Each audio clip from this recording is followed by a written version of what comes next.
We all know the Bible is full of powerful stories and deep wisdom, but it also contains some genuinely strange rules. Why couldn't you mix two different fabrics? Or why was touching a dead lizard a major problem?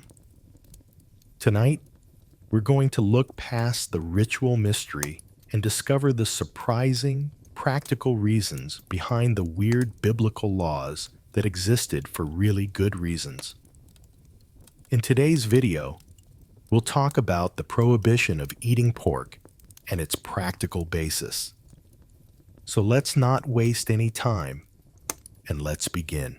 You're sitting by the meager fire, the desert air cooling rapidly around you, and your stomach is a hollow, insistent drum. You've been marching. You've been tending flocks. You've been surviving on dried dates and hard bread for what feels like a lifetime. And frankly, you are desperate for a change of menu. Then you see it. Maybe not in the camp, but perhaps in a valley settlement that your group passes through. A pig. It's plump, it's fast-growing, and it represents a quick, substantial meal for your entire family. For anyone raised on the notion that meat is meat, the pig looks like a godsend, a fatty, delicious solution to your chronic hunger. Yet, the old men and the priests shake their heads, their voices firm and absolute. The pig is unclean. It is an abomination. Do not touch it. Do not eat it. Do not even let it wander too close to your tent. For thousands of years, this prohibition has sounded like the ultimate cosmic joke, the most random, arbitrary rule in the book. Why? Why ban bacon? It seems like a cruel culinary deprivation, a senseless test of piety from a creator who supposedly designed the very animal.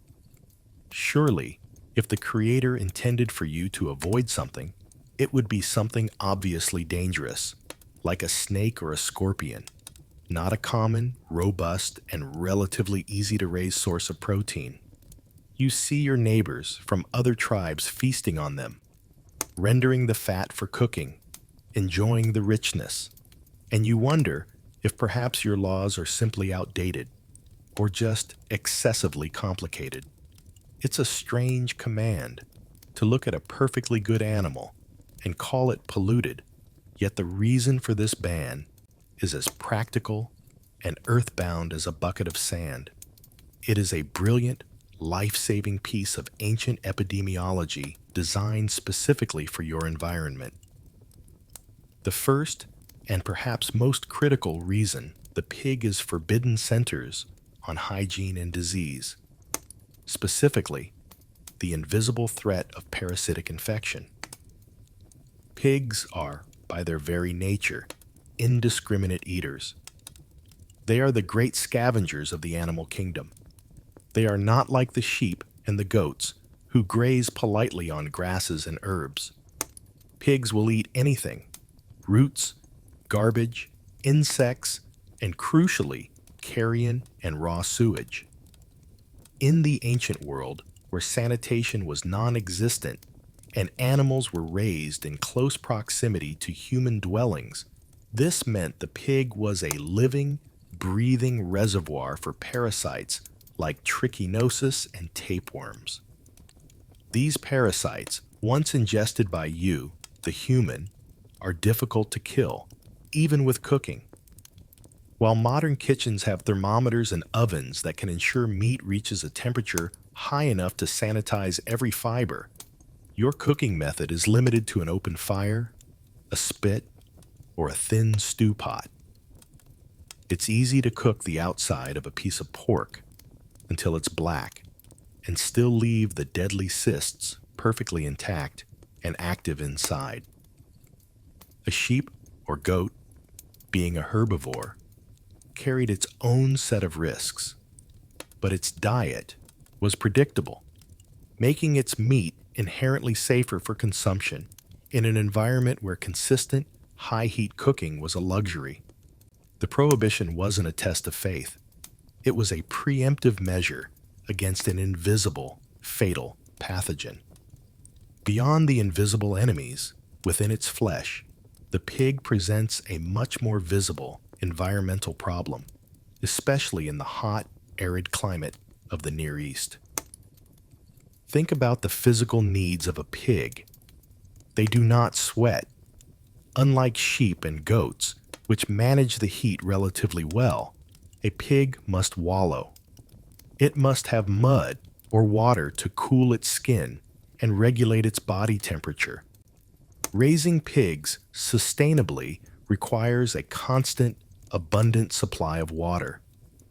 In the same environment, a goat can thrive on tough scrub and minimal water, yielding milk, cheese, and serviceable meat, all while contributing to the delicate balance of the arid ecosystem. If you, as a fledgling society in the desert, decided to invest your resources in raising pigs, you would be diverting precious, life-sustaining water away from human consumption and other more valuable livestock, like cattle and sheep. The pig, therefore, was an ecologically inefficient animal in your climate. The law was, in a very real sense, an early piece of resource management and ecological conservation, forcing the society to focus its limited resources on animals that were naturally adapted to the landscape. It ensured survival by promoting the most sustainable and efficient use of water and land. And then there is the social dimension. The rule of the pig served as a clear, daily, and communal marker of identity. The surrounding cultures, the Canaanites, the Philistines, and later the Greeks and Romans, all ate pork, often as part of their religious feasts and rituals. By establishing a rigid, non-negotiable dietary boundary, the law created an immediate and profound sense of separation. When you sat down to eat your lentil stew and dried mutton, and your neighbor sat down to his roasted pork, you both knew exactly which community you belonged to. This wasn't merely social snobbery. It was a mechanism for maintaining cultural cohesion in a vast, tumultuous, and often hostile environment. The purity laws acted as an unbreakable fence, protecting the distinct religious and ethical identity of the group. What you ate defined who you were, and the pig became the easiest, most visible line drawn in the dust of history. So, when the ancient law calls the pig unclean, it is telling you two things. First, that this animal, in this climate, fed in this manner, is disproportionately likely to carry death to your camp, and you do not have the medical or technological means to protect yourself. Second, it is telling you that every drop of water you have is sacred, and it must be conserved for the animals that provide the most benefit with the least cost. The ban wasn't meant to make your life harder. It was designed to ensure you had a chance to live at all, even if it meant giving up the irresistible temptation of that rich, savory fat. It was a rule born not of divine capriciousness, but of desert necessity, as the fire dies down to embers and you drift off. You can be thankful that the law kept you safe, even if you never truly understood the parasites it protected you from. The thought of that succulent, forbidden meat now seems a little less appealing, replaced by the deep, quiet gratitude for the simple safety of your predictable meal. This classification, this division between the clean and the unclean, is the first and most critical lesson you learn in the ancient world. But the pig is only one animal. You must know how to identify every suitable animal you encounter in your daily life. If a pig is excluded, then what specific features must the safe animals possess? We move now from the single exclusion to the universal standard, to the required marks of cleanliness found right on the animal's body. You've accepted the prohibition against the pig, a rule now understood not as a slight against flavor, but as a severe warning against invisible sickness and wasted resources. But now, you are faced with a much broader, more constant challenge: classification. You, or your shepherd, must constantly determine, with absolute certainty, which of the many animals you encounter are safe, reliable, and acceptable to eat. How do you distinguish a desirable animal from a dangerous one, a clean animal from a ritually polluting one, when all you have is the open range and the dust beneath your feet? The ancient law provides a simple, elegant, and brilliant solution: a universal two-part physical test, a checklist printed right onto the animal's anatomy. The law dictates that for any land animal to be considered clean and fit for consumption, it must possess two distinct characteristics, both clearly visible and easy to check. First, it must chew the cud. And second, it must have a hoof that is completely cloven, that is, fully split into two parts. You might, initially, find this confusing. What does the animal's digestive tract have to do with its foot? Why are these two specific traits, one internal and one external, linked together as the ultimate stamp of approval? It seems needlessly specific, yet the connection is a masterful piece of ancient biological observation, a reliable indicator of an animal's lifestyle and diet. Think first about the requirement of chewing the cud, or being a ruminant. This is a profound and fundamental piece of biological knowledge for a desert society. Ruminants, the cattle, sheep, and goats that form the very backbone of your agrarian life, are strictly herbivores. Their four-chambered stomach system, which requires them to chew, swallow, regurgitate, and re-chew their food, the cud, is a highly specialized engine designed to extract maximum nutrition from grasses and leaves. This complex digestive process means their diet is clean and predictable. They do not root in the garbage. They do not scavenge carrion. They are reliable, predictable, and their habits translate directly into cleaner, safer meat. The act of chewing the cud, though it looks bizarre and lazy to you, is a guarantee that this animal is following the natural, clean diet intended for it. It is an assurance of a pure, plant-based lifestyle that minimizes the risk of carrying the diseases associated with less discriminating, omnivorous eaters. The second part of the test, the cloven hoof, serves as the immediate, visible verification of the first. Why is this necessary if the animal already chews the cud? It acts as a safety catch. The animal must have a foot that is completely split. This effectively filters out two main groups of animals that might otherwise seem acceptable. Consider the camel. It chews the cud, fitting the first requirement, and is essential for travel and trade. Yet, its hoof is only partially divided, padded at the bottom, and not fully cloven. The law rejects it. Why?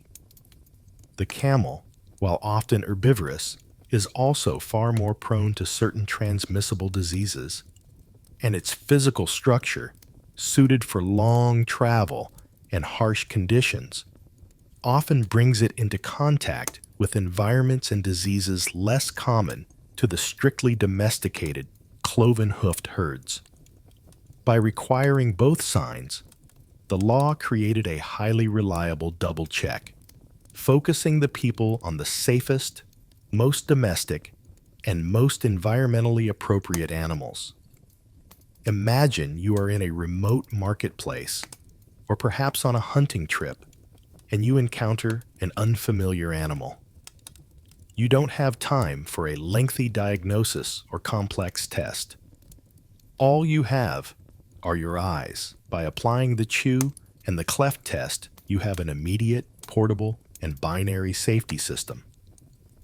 Does it chew the cud? Yes or no. Is its hoof fully split? Yes or no. If the answer is yes to both, it is clean, safe, and sanctioned. If it fails either test, like the pig, which has a cloven hoof but does not chew the cud, or the camel, which chews the cud but lacks a fully cloven hoof, it is immediately rejected. This simplicity is the genius of the law.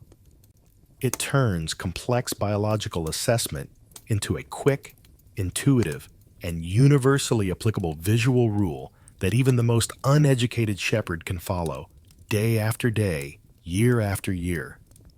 This system did more than just ensure health. It established a strong sense of ritual order and boundary. By making the rules so clear and so tied to the physical world, the act of eating became a constant reminder of the covenant and the community's distinct identity. Every meal was a practical application of the law, reinforcing who you were and what you stood for. It enforced discipline and taught you to see the world not as a chaotic array of edible and inedible things, but as an ordered, classified system. It taught observation, patience, and adherence to a defined standard.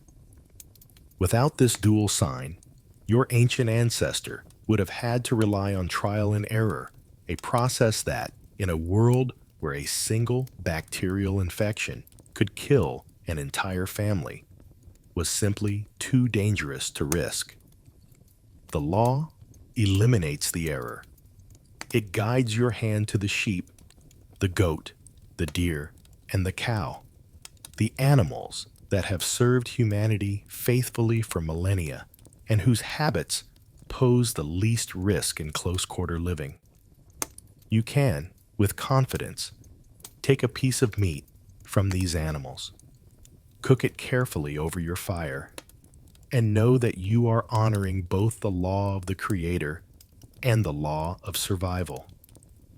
You now understand the safe animals of the dry land, the beasts of burden, and the grazers that sustain your life.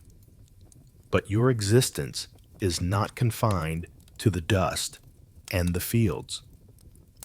When your people settle near rivers, lakes, or the great sea, your diet naturally expands to include the bounty of the water. Just as the land animals required a physical classification, the creatures of the deep are also subject to specific rules. We must now turn our attention from the hooves of the earth to the fins and scales of the water, where entirely new dangers lurk in the dark, silent depths. You now stand by the water's edge. Perhaps it is the calm, reed-lined bank of the Jordan River, or maybe you are near the vast, shimmering mystery of the Great Sea, the Mediterranean. You have mastered the rules of the land, knowing that the cow and the goat, with their cloven hooves and their cud-chewing mouths, are clean and safe. But the water is a different world, a shadowy, silent realm whose creatures move by rules that you cannot see or track. Yet, you are hungry, and the water is full of life. You must know what to pull from the depths without bringing impurity, or worse, sickness, into your home. The law, with its characteristic simplicity and unwavering focus on visible signs, extends its safety checklist to the aquatic world. For a creature of the water to be clean, and therefore safe for you to eat, it must possess two things: fins to propel it through the currents, and scales to cover its skin like armor. Only those creatures are deemed acceptable. This seems, once again, arbitrary.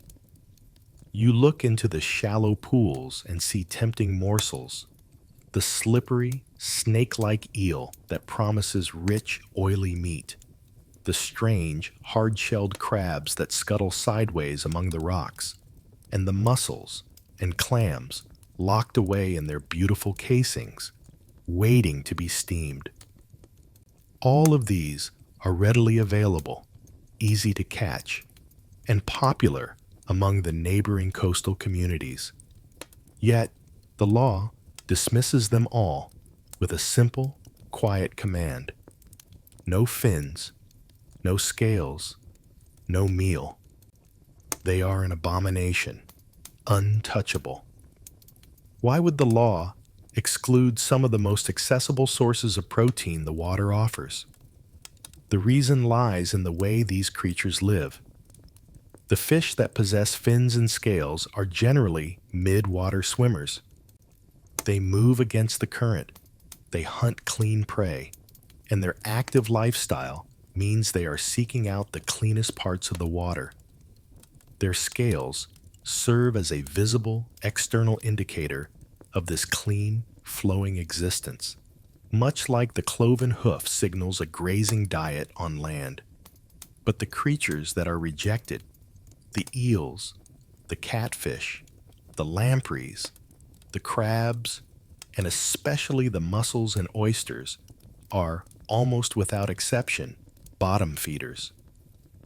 They are the scavengers and filters of the sea. In the ancient world, water sources were often polluted. Rivers might flow past villages where waste was discarded, or near marshlands where stagnant water bred all forms of sickness. Lakes and seashores accumulated the refuse and decay of both nature and man. It is precisely these areas of murk and decay that the bottom feeders inhabit. They are the great biological vacuum cleaners of the ecosystem, constantly consuming the sediment, the decaying matter, the microbial sludge, and most importantly, the toxins. They literally filter the impurities of the water into their bodies, concentrating heavy metals and pathogens in their flesh. For you, the ancient consumer, eating a large, fatty eel that has burrowed in the contaminated riverbed, or cracking open a mussel that has spent its life filtering the polluted runoff of a coastal village, is an extremely high-risk gamble. You have no way of knowing if the water is clean. You have no government agency testing for paralytic shellfish poisoning or checking the mercury content of a bottom-dwelling fish. All you know is what the law teaches you. Stick to the creatures that swim above the muck, and avoid those that live, crawl, or filter within it. The law against bottom feeders is, therefore, a massive piece of preventative public health legislation. It is an ancient, infallible water quality control system. By prohibiting the scavengers and the filters, the law guides your people away from the most likely sources of immediate bacterial illness and long-term toxic accumulation, ensuring that the seafood you eat is drawn from the safer, cleaner water column. The physical feeling of these creatures reinforces the rule's wisdom. Imagine catching a perfectly scaled fish. Its skin is firm, its flesh is taut, and it is built for motion. Then imagine the feeling of an eel, slimy and slippery, designed to push through sludge. The very texture of the forbidden creatures is a sensory warning. Even the shellfish, encased in their hard, dirt-caked shells, feel like tiny, beautiful prisons of potential sickness. By rejecting these things, you are embracing a cleaner, more mobile, and safer diet. This rule about fins and scales also reinforces the idea of order and natural boundaries. Just as the land animals must be clearly identifiable herbivores, the sea creatures must be clearly identifiable swimmers. Anything that blurs the lines, the crab that scuttles like an insect, or the clam that sits immobile like a rock, is treated with deep suspicion. The chaos of the impure is rejected in favor of the clarity of the clean. So, you stand by the river, and you watch the fisherman. You see him pass over the tempting, easy-to-grab traps full of crawling creatures, and you wait patiently for the clean, silver flash of a fish with both fins and scales. This is not about piety. It is about survival. It is about understanding that in the ancient world, the easiest food is often the most dangerous. You learn to wait, to be selective, and to trust the simple signs that your laws have provided for your protection. You now have a framework for safe living. You know what to eat, what to avoid, and how to identify the clean from the unclean in the world of food. But impurity is not just a matter of diet, it is a matter of contact. Life itself is surrounded by things that can pollute, and the greatest source of ritual impurity, the ultimate boundary of existence, is death. When that terrible, unavoidable contact occurs, you are suddenly transformed from a clean member of the community into a source of danger, and you must follow a ritual so strange, so bizarre, that it sounds like a tale of sorcery. We move now from the dinner table to the chamber of purification, to the mystery of the red heifer's ashes. The law of clean food guides your daily life, keeping invisible sicknesses away from your table. But sometimes, impurity is not an option. It is an obligation. A member of your family, a neighbor, or a soldier in the camp has died, and you are called upon to perform the necessary, terrible task of preparing the body, washing it, and attending to its burial. This act of duty, this necessary moment of reverence, immediately renders you, the living, ritually contaminated. You have touched the ultimate source of impurity, the body of death itself, and you must now be cleansed, isolated, and brought back into the sphere of life. Your contamination is not just a spiritual stain, it is a physical peril. In the heat of the ancient Near East, decay sets in quickly, and the body becomes a rapid, profound source of dangerous bacteria and disease. Anyone who handles the corpse, who touches the grave, or who is even in the same tent as the deceased, is now a carrier of potential sickness. You are a biological threat to the community, and you must be treated with a quarantine protocol that is both medically sound and symbolically unforgettable. This is where the most inscrutable and bizarre ritual in all the laws comes into play: the ceremony of the red heifer. To purify yourself after contact with the dead, you must be sprinkled with the water of purification. This water is not just from the spring. It is an infusion made with the ashes of a cow that was perfectly, completely red, without a single spot, and had never been yoked for work. The heifer was slaughtered outside the camp and burned entirely. Hide, flesh, blood, and dung, along with cedar wood, hyssop, and a piece of scarlet thread. All these powerful, symbolic elements were reduced to ash, and these purified ashes were then mixed into the spring water. The entire ceremony is designed to be harsh, complicated, and utterly unique. Why this astonishing complexity? Why an unblemished red cow, a combination of items, and such a meticulous burning process? The logic is found in the practical result: deterrence and profound caution. The law aims to make you view contact with a corpse with the utmost seriousness. The ceremony is so involved, so memorable, and so clearly outside the realm of everyday life that it acts as a massive psychological and social barrier. You will not lightly touch a corpse or carelessly enter the tent of the dead because you know the severe, week-long purification process that awaits you, an ordeal that requires you to be separated from your family and unable to perform your regular duties. This heavy consequence forces absolute, careful hygiene when dealing with the dead, ensuring that only the most necessary contact is made. Furthermore, the components of the ash mixture may have held a functional purpose.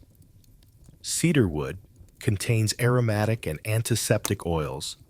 Hyssop has natural cleansing properties and was used for sprinkling in other rituals, and the burning process itself, especially along with the organic matter, would yield a powerful, highly alkaline, lye-like substance.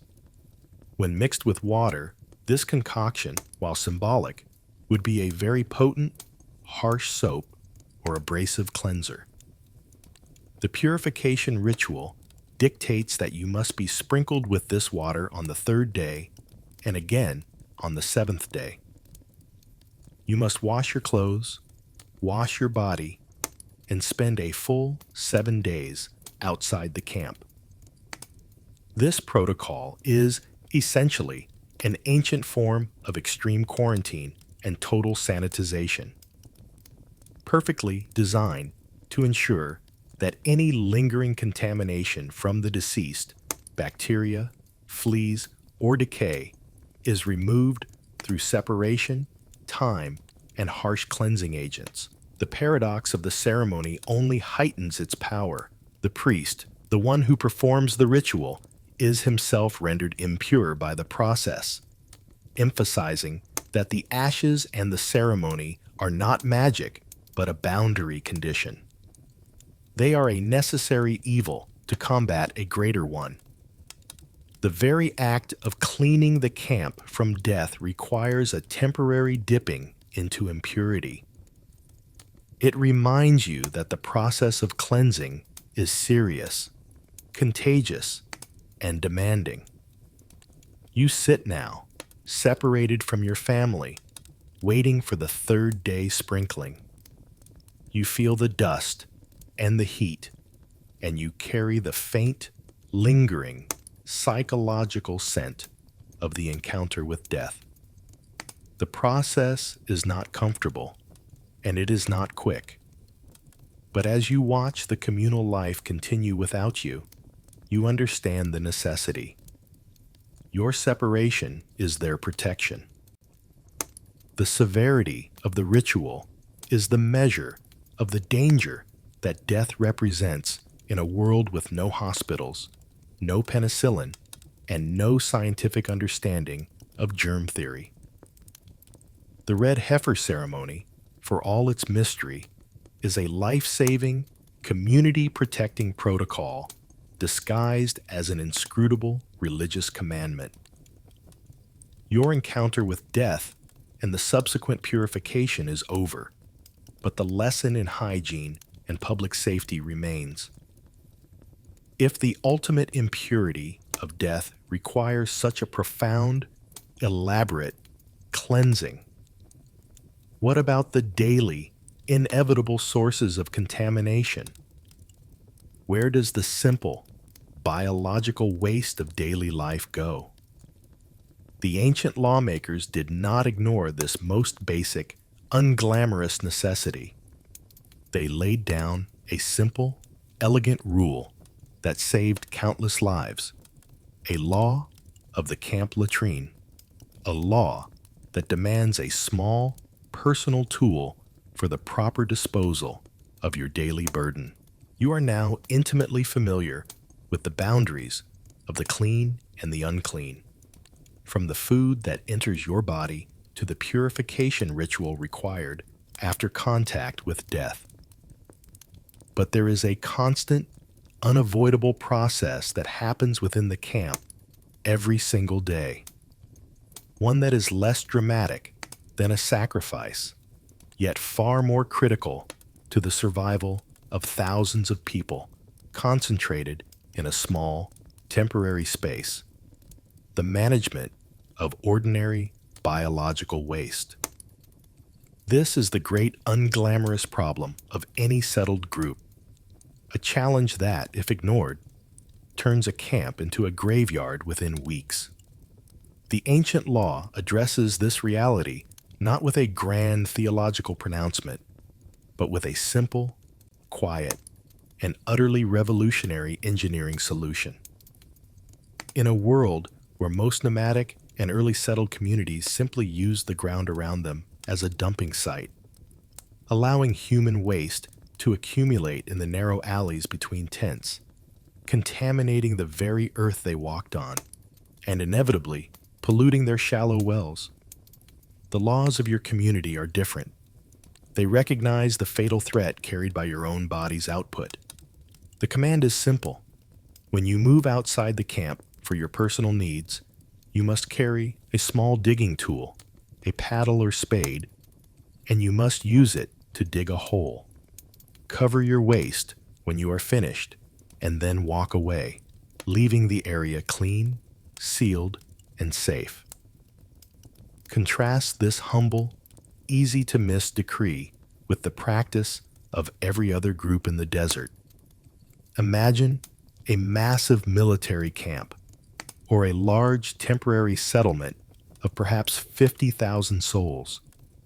Without any sanitary discipline, the ground immediately surrounding the dwellings quickly becomes a breeding ground for disaster. Flies swarm, landing first on the open excrement, and then immediately on your drying meat, your bread, and your sleeping child. Rain washes the surface filth into the communal path, and crucially, down into the water sources. In a community without this simple rule, diseases like cholera, dysentery, typhoid fever, and rotavirus spread with explosive speed. One sick person contaminates 100, and an epidemic becomes a certainty, especially among the young and the old. The history of ancient and medieval warfare is not written by swords and arrows, but by armies being annihilated by the diseases they carried with them, caused by their own lack of sanitation.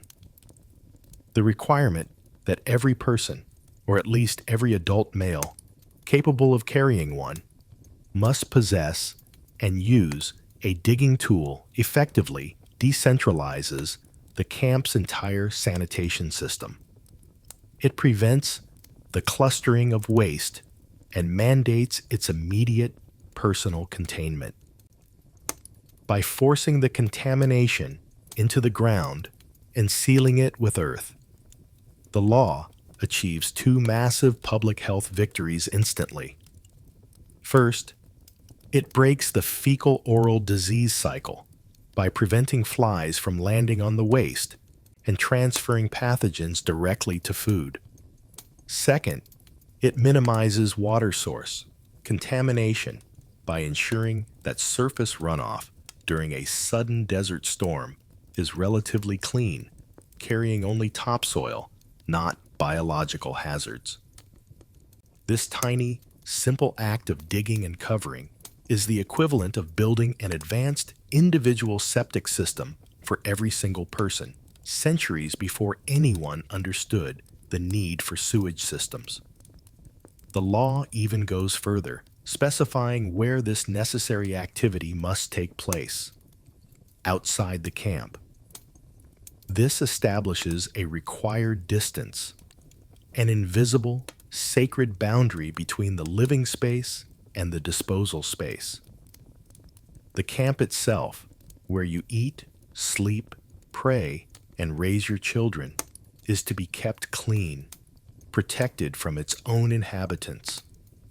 This separation ensures that the living environment remains viable, and that the ground where people congregate is free from immediate, localized bacterial threats. It makes the camp a physically healthier place to dwell, a vast improvement over the permanently fouled ground of permanent, unmanaged settlements. The practical elegance of this rule is its portability and its permanence. You are a people in motion, moving from place to place. You cannot build complex latrine trenches or stone systems, but the simple, small paddle is always with you.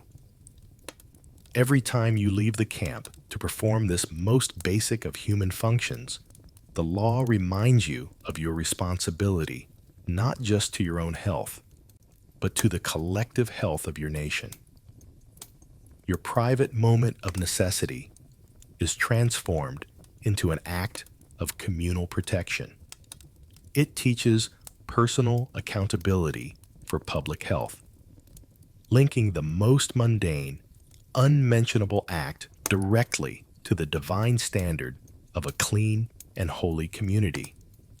Imagine the immense survival advantage this provided in the context of 40 years of wilderness wandering. While neighboring groups would have struggled with chronic, debilitating outbreaks of dysentery, your people, through the mere discipline of a digging tool and a commandment to cover, managed to sustain a large population in harsh conditions. It is a brilliant example of how a sacred text delivers the most practical, life-sustaining advice, couching a massive epidemiological insight, germ theory without the microscopes, in the simplest possible language.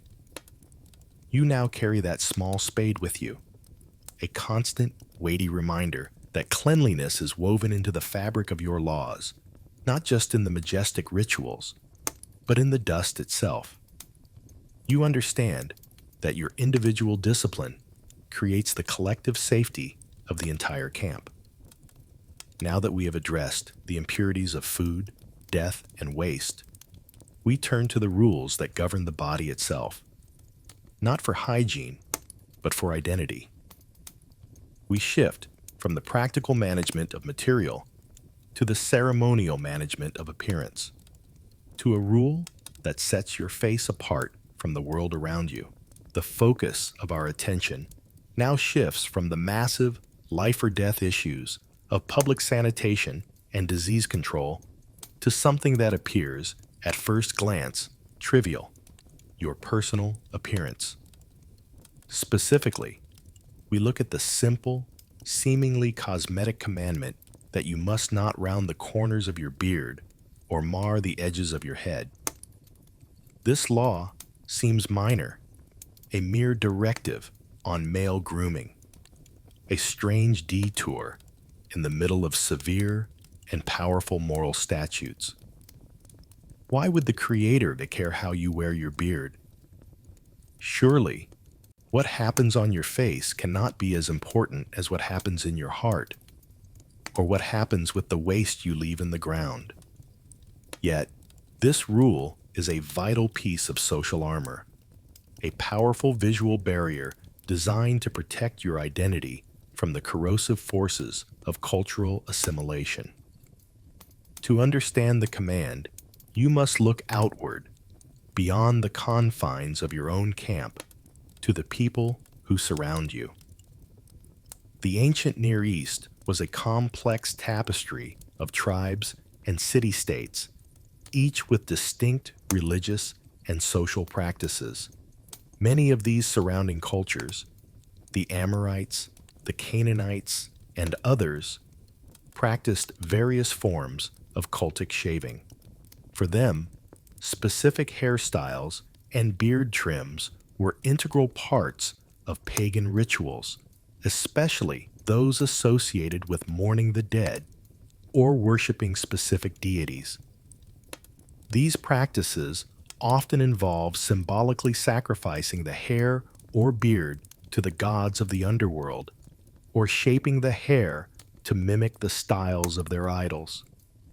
For instance, some pagan priests or mourners would shave the hair just above the temples, or completely remove the hair around the mouth, creating a distinct, rounded edge on the remaining cheek beard, transforming the appearance of the face into a ceremonial mask. When the law prohibits you from shaving the corners of your head or the corners of your beard, it is not issuing a blanket ban on shaving. It is issuing a blanket ban on assimilation.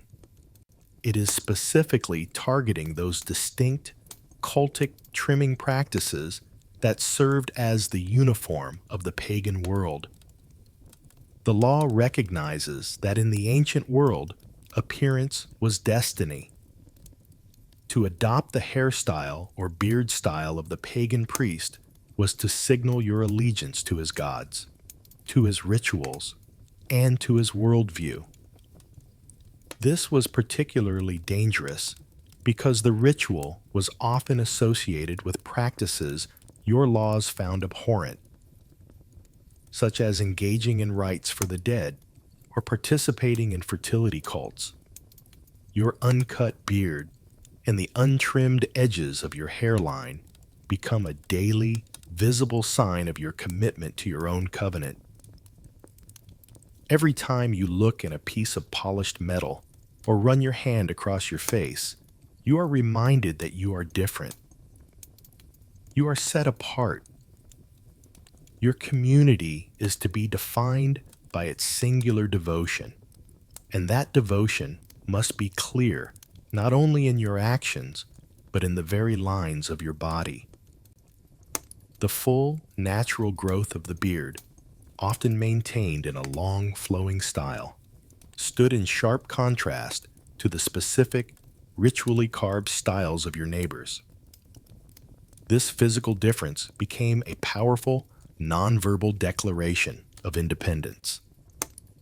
Moreover, the rule carries a deep and internal message of respect for the body. The body is treated as sacred, not as something to be ritually mutilated or altered in the manner of the surrounding cults. Practices involving cutting the hair, the beard, or the flesh for the dead were seen as frantic, desperate attempts to appease or control the underworld deities. By prohibiting these cosmetic acts of devotion, the law encourages a calm, ordered, and respectful mourning process that does not involve altering or damaging the body. The beard, therefore, remains intact as a symbol of your wholeness and your devotion to a God who requires reverence, not mutilation. The law of the beard is therefore not about aesthetics, but about boundaries. It is a simple, effective anti-assimilation policy built right into your personal grooming routine. It forces a clear, visible distinction between your identity and the practices of the surrounding peoples. This distinct appearance helps maintain cultural purity and cohesion in a highly porous and interconnected ancient world. You are marked as a member of a unique nation, a people who follow a different standard of life, even down to the smallest detail of the hair on your face. Having established these boundaries of appearance and identity, the ancient laws move to an even stranger, more esoteric restriction concerning your garments. If your body is to be kept visually separate from the surrounding cultures, then the clothing that covers your body must also be kept structurally pure. We must now turn our attention from the separation of cultures on your face to the separation of materials in your wardrobe, to the ban on mixing fabrics in a single garment. You have now accepted the laws of separation that govern your body's intake, the food you eat, the water creatures you avoid, the careful disposal of waste, and the laws of identity that govern your appearance, demanding that you wear your beard naturally, distinct from the rituals of your neighbors. The next level of boundary control moves from your skin to the very cloth that covers it.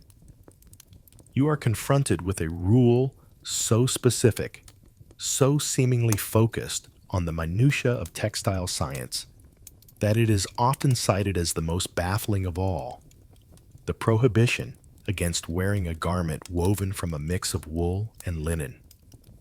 This mixture, known by the singular name shatnez, is utterly forbidden. Imagine you are standing in the marketplace, looking at a beautifully crafted shawl. The yarn is soft, combining the warmth of sheep's wool, the most common and easily accessible animal fiber, with the cool, smooth strength of linen derived from the flax plant. This blend is practical. It makes a garment that is both insulating and durable, highly desirable for the unpredictable temperatures of the desert and highlands. Other peoples, the wealthy Phoenicians and the Egyptians, prize such blends for their comfort and resilience.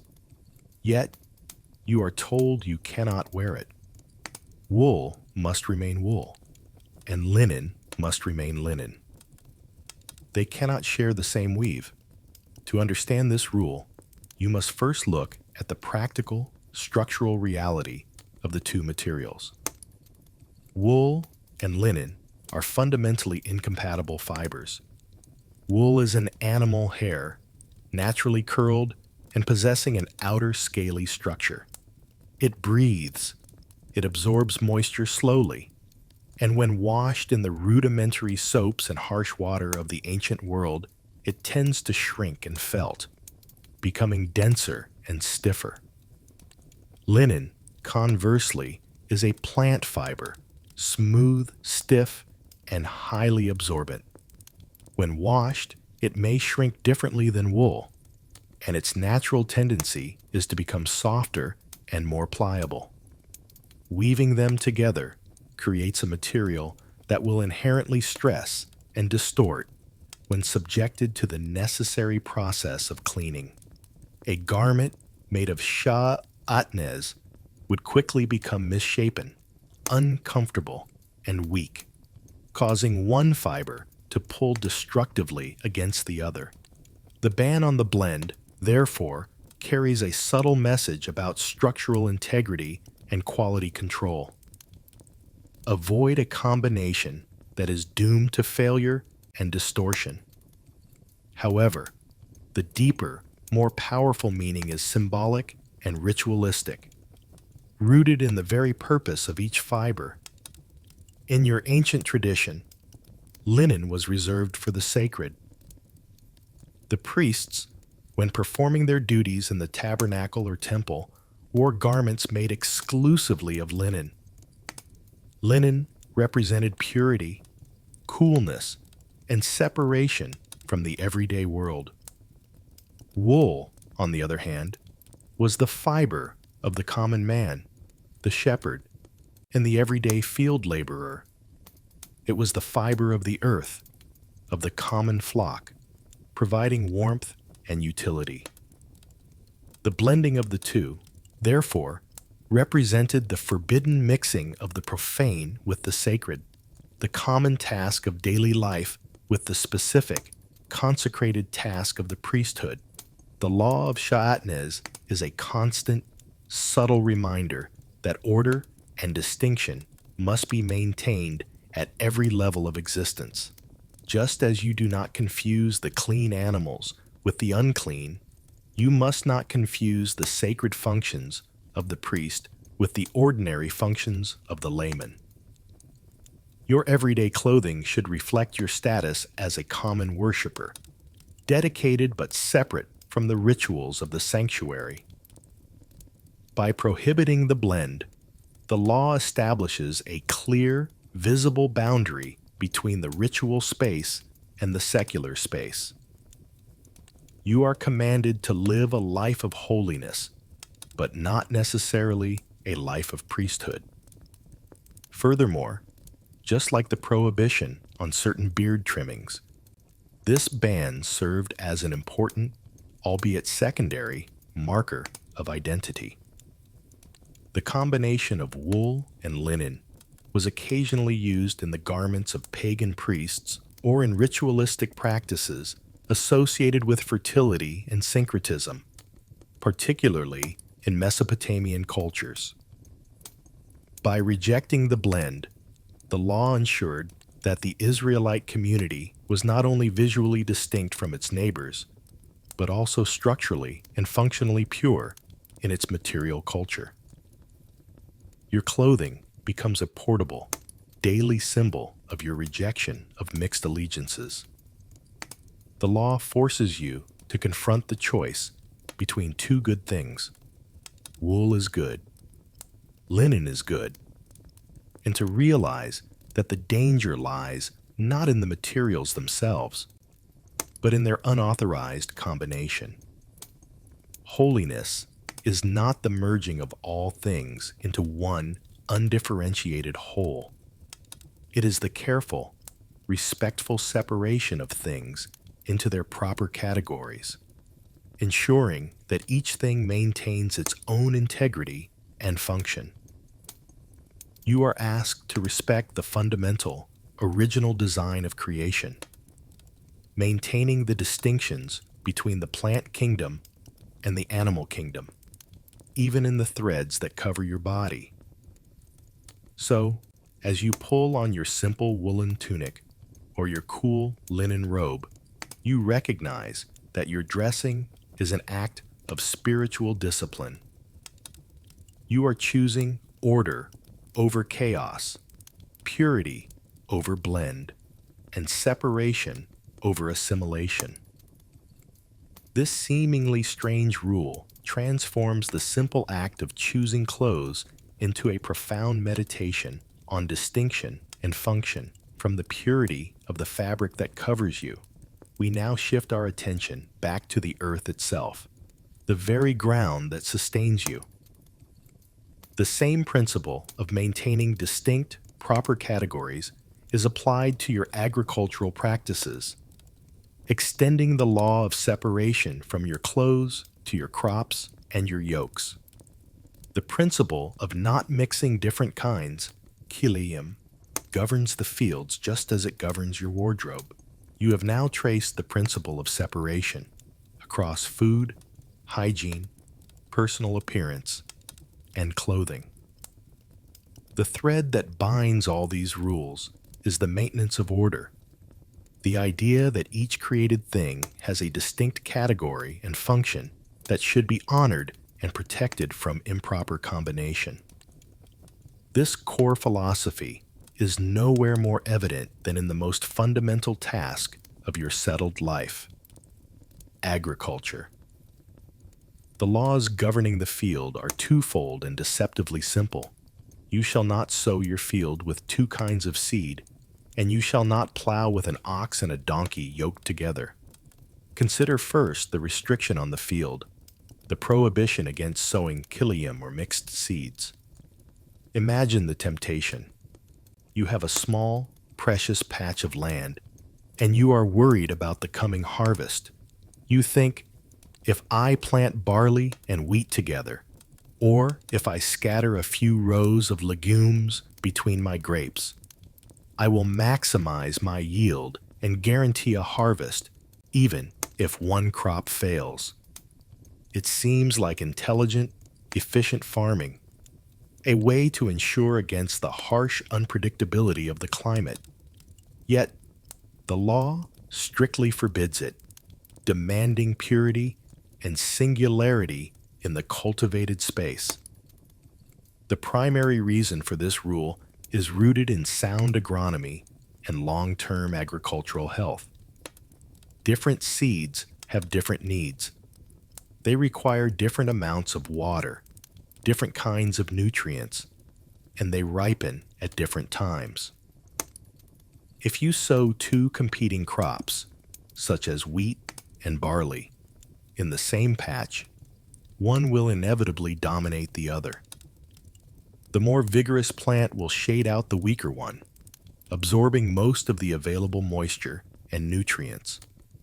The weaker crop will suffer, and the overall yield of the entire field will be compromised, resulting in less usable grain than if the two crops had been sown separately in adjacent, dedicated plots. Furthermore, harvesting becomes complicated, requiring difficult and time-consuming manual separation of the grains, reducing efficiency and increasing labor costs. The law against mixed sowing is, practically speaking, a commandment for intelligent monoculture, ensuring the long-term health of the soil and maximizing the efficiency of the single, dedicated crop. It teaches you that true abundance comes from order and focus, not from frantic, desperate mixing. The second part of the field law, the prohibition against yoking an ox and a donkey together for plowing, deals not with plants, but with compassion and practical physics. At first glance, the two animals are simply beasts of burden, both capable of pulling a plow. Why not yoke them together if they are both available? The answer lies in their fundamental, physical incompatibility. The ox is a ruminant, strong, slow, and moves with a steady, heavy gait. The donkey, while essential for transport, is smaller, lighter, and moves with a quicker, uneven, and often hesitant stride. Their heights are different, their weights are different, and their pulling strength is vastly unequal. When yoked together, the slower, heavier ox will constantly drag the smaller donkey, forcing it to carry an uneven portion of the load and pulling the yoke itself off-center. This not only makes the plowing inefficient, creating crooked furrows, but, far more importantly, it causes physical injury to the donkey. The yoke will rub painfully against its neck and shoulder, causing sores and crippling the animal. This rule is a profound early mandate for animal welfare and compassionate resource management. It teaches you that efficiency is not worth the cost of cruelty. You are commanded to recognize the natural distinction between the animals, the difference between the bovine and the equine, and to respect the physical limits of each creature. The law demands that you use the right tool for the job, and that you treat your working animals, who are essential to your survival, with a degree of fairness and humanity. It introduces the idea that even in the necessary work of the field, there is a moral component that transcends pure utility. Taken together, these two laws, the pure field and the even yoke, reinforce the comprehensive theme of the statutes. Holiness is order. The world is not meant to be a chaotic jumble where things are mixed arbitrarily. The categories established by creation must be respected in your agriculture. Plants must have their own space to thrive according to their nature, and animals must be partnered according to their physical compatibility and strength. You learn from these rules that your life as a settled person is meant to be one of deliberate, respectful categorization. You are not to act like a desperate farmer throwing everything into the ground, nor an indifferent master cruelly yoking unequal beasts. You are to cultivate your field and manage your animals with patience, understanding, and a clear respect for the natural boundaries and distinctions of creation. This respect for order, from the fibers in your clothes to the seeds in your soil, is what truly sets your people apart. Now that we have covered the maintenance of boundaries in food, sanitation, the body, and the land, we turn to the laws that govern the very structure of your society, specifically addressing the constant, everyday tension between the need to survive and the responsibility to protect the vulnerable. We will explore the ingenious law that ensured the poor were not forgotten during the time of harvest. You have mastered the art of farming. You know how to choose the clean seeds, how to respect the integrity of the soil, and how to yoke your animals with compassion. The growing season has been generous, the sun has been cooperative, and the rain has fallen just when it was needed. Now, the time for harvest has arrived. Your field is a sea of gold, waiting to be gathered and stored in your barn. This is the moment when wealth is created, when your year's labor is finally converted into tangible, stored food that guarantees your family's survival through the harsh winter. It is the moment when the natural drive for efficiency and maximal yield is strongest. It is at this peak moment of abundance and personal success that the law intervenes quietly, with a surprising act of radical generosity that challenges the very nature of ownership. The commandment is twofold. When you harvest your field, you must not reap the grain all the way to the edges, but must leave the corners, the pia, untouched. And second, if you are gleaning, if you are gathering the remaining stalks or grapes or olives, and you drop a bundle of sheaves or miss a cluster of fruit, you are forbidden to go back and retrieve it. What you leave must remain left. Why this deliberate waste, this forced inefficiency? Why does the law mandate that you turn your back on the last valuable kernels of grain? This law is not about farming. It is the cornerstone of your ancient social welfare system. It recognizes a fundamental truth about human existence. In every society, there will be the poor, the widow, the orphan, and the stranger. These are the vulnerable people who, through no fault of their own, have no field to harvest and no food to store. Without a structured, dignified means of support, they are forced to beg, to steal, or to starve. The laws of the corners and the fallen sheaves were designed to address this vulnerability by providing a source of sustenance that was both decentralized and fundamentally dignified. It worked by transforming every productive farmer into an automatic, mandatory provider for the community's needy. The poor did not receive a handout from a central government. They received a right to the bounty of the land. Imagine you are a widow. You have no husband to plow, no son to sow, and no money to hire laborers. You are hungry, but your pride is intact. The law ensures that you never have to stand at the rich man's door with an open palm. Instead, when the sun rises, you can walk directly to the edge of the nearest field. You know that by law, the farmer left the outer swath of grain standing just for you.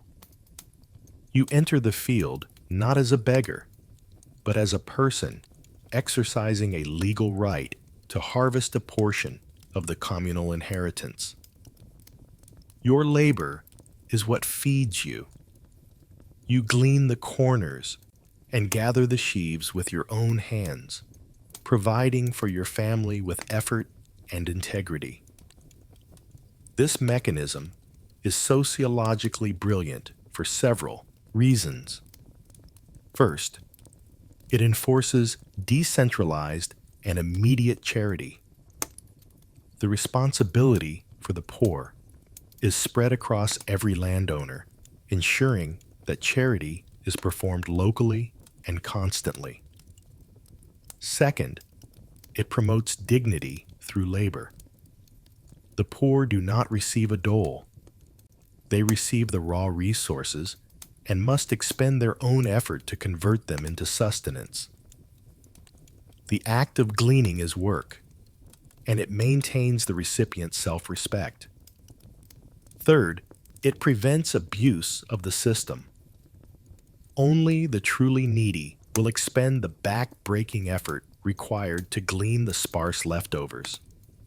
A wealthy farmer would never bother to collect a few dropped handfuls of grain. But for the desperately hungry, every kernel is life. The work itself acts as a natural filter, ensuring the resources reach those for whom they were intended. The law also subtly teaches the wealthy farmer an indispensable lesson about the true nature of property. When you deliberately walk away from that last bundle of grain, the bundle that represents the final perfect yield, you are engaging in a spiritual act of renunciation. You are acknowledging that the wealth is not entirely your own, and that a portion of the bounty, a small but essential fraction, belongs to the community. You are taught to resist the deep human urge for absolute control and maximum profit, replacing it with a mandated generosity that makes the entire society stronger and more resilient. As you stand on the edge of your golden field, your heart swells not just with the joy of your personal harvest, but with the quiet knowledge that soon others who were unable to sow will come and share in your bounty. The unharvested corners are not wasted space.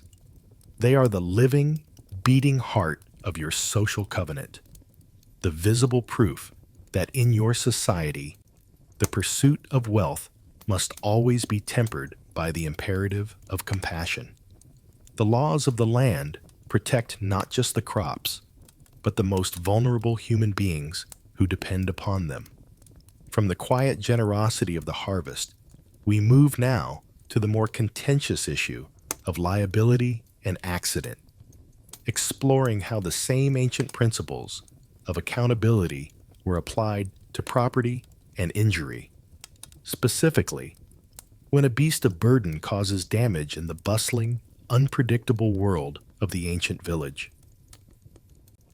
The laws of the harvest ensure your community is compassionate, structured to provide for the poor. But a community is also a place of chaos, where accidents happen, tempers flare, and property is inadvertently damaged. How do you govern the unpredictable interaction of people, animals, and possessions in a world without liability insurance or formal police investigations? The ancient civil laws address this challenge with a detailed system of jurisprudence that assigned responsibility and compensation based on clearly defined degrees of negligence. One of the clearest examples of this legal precision is found in the rule of the goring ox. Imagine the scene in the village courtyard. Suddenly, an enormous ox belonging to your neighbor breaks free from its tether. It panics, perhaps, or it is simply acting on a momentary instinct.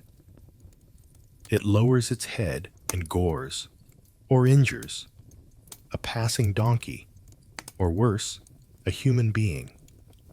the consequence is severe damage or even death. Who is responsible?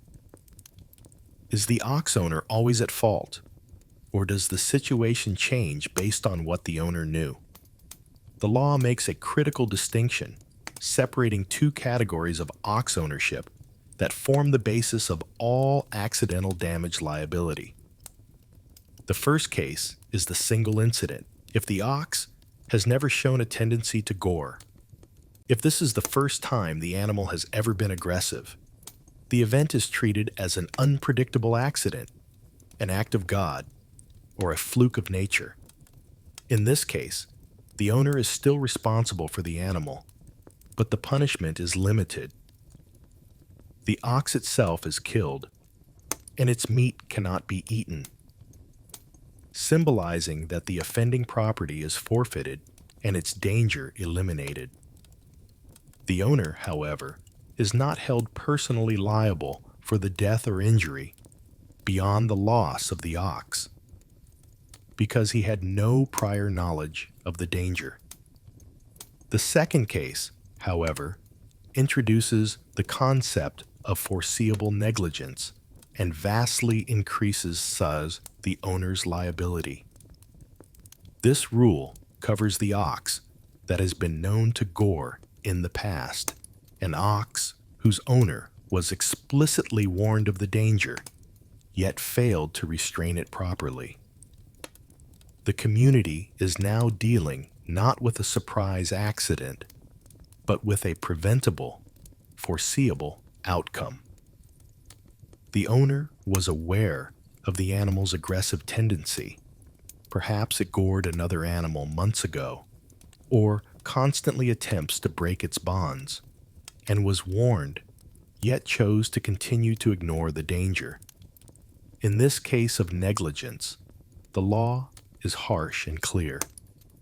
If the known goring ox injures or kills a person, the ox is killed, and the owner himself is also liable for death. The law demands that the owner be executed, or, if offered, that he pay a ransom, a large sum of money equivalent to the price of his own life. This massive financial penalty serves as a powerful deterrent. It transforms the owner's legal responsibility from simple property loss into a matter of criminal negligence, making it absolutely imperative that every livestock owner acts responsibly when dealing with dangerous property. The law teaches that you are accountable not just for your actions, but for your foreknowledge. If you know something is dangerous and you fail to mitigate that danger, the legal consequences are severe. The rules concerning property damage show the same sophisticated attention to detail. If the ox gores another person's donkey or sheep, the legal process is one of shared loss or proportional damage. The two owners stand together. They sell the live ox, divide the money equally, and then divide the dead ox equally. This system is not designed to ruin one party. It is designed to distribute the loss fairly, transforming the unexpected calamity into a manageable, shared financial burden. This approach prevents either the victim or the perpetrator of the accident from being completely destroyed by the event, maintaining social stability and preventing cascading economic collapse for one family. This ancient jurisprudence reveals a society deeply concerned with the nuances of civil life. It establishes a clear legal standard. Property owners have a responsibility to know the character of their possessions, and that responsibility escalates based on prior knowledge.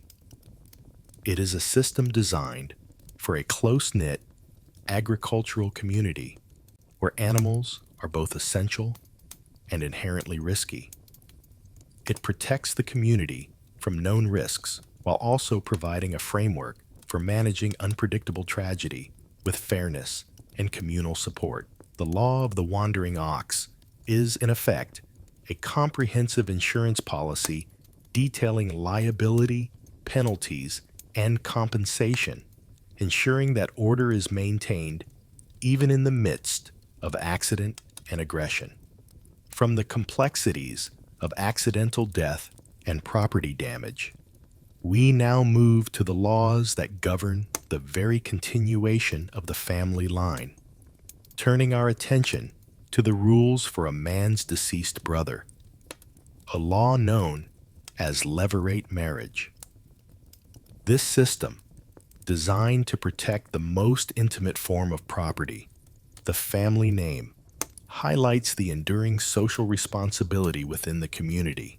You have seen how the law protects property from the goring ox, and how it ensures the poor are protected by the corner of the field. Now, we turn to the most intimate and profound area of social law, the preservation of the family.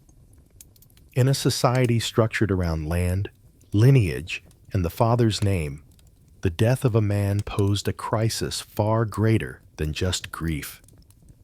If a man died suddenly without having fathered a son, his widow faced immediate destitution, and just as critically, his name, his legacy, his portion of the communal inheritance was effectively erased from the community record.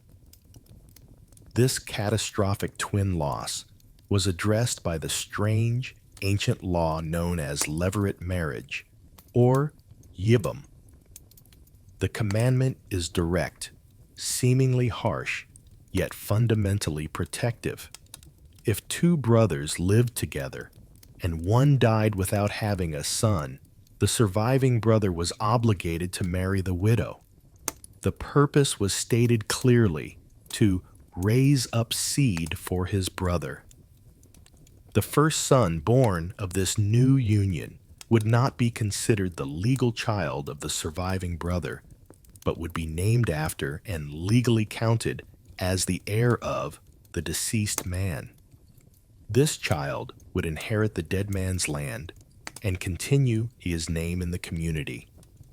The economic and social function of this law was purely pragmatic, a crucial piece of ancient social safety net designed to protect the most vulnerable party, the childless widow. In your patriarchal society, a woman had no economic independence.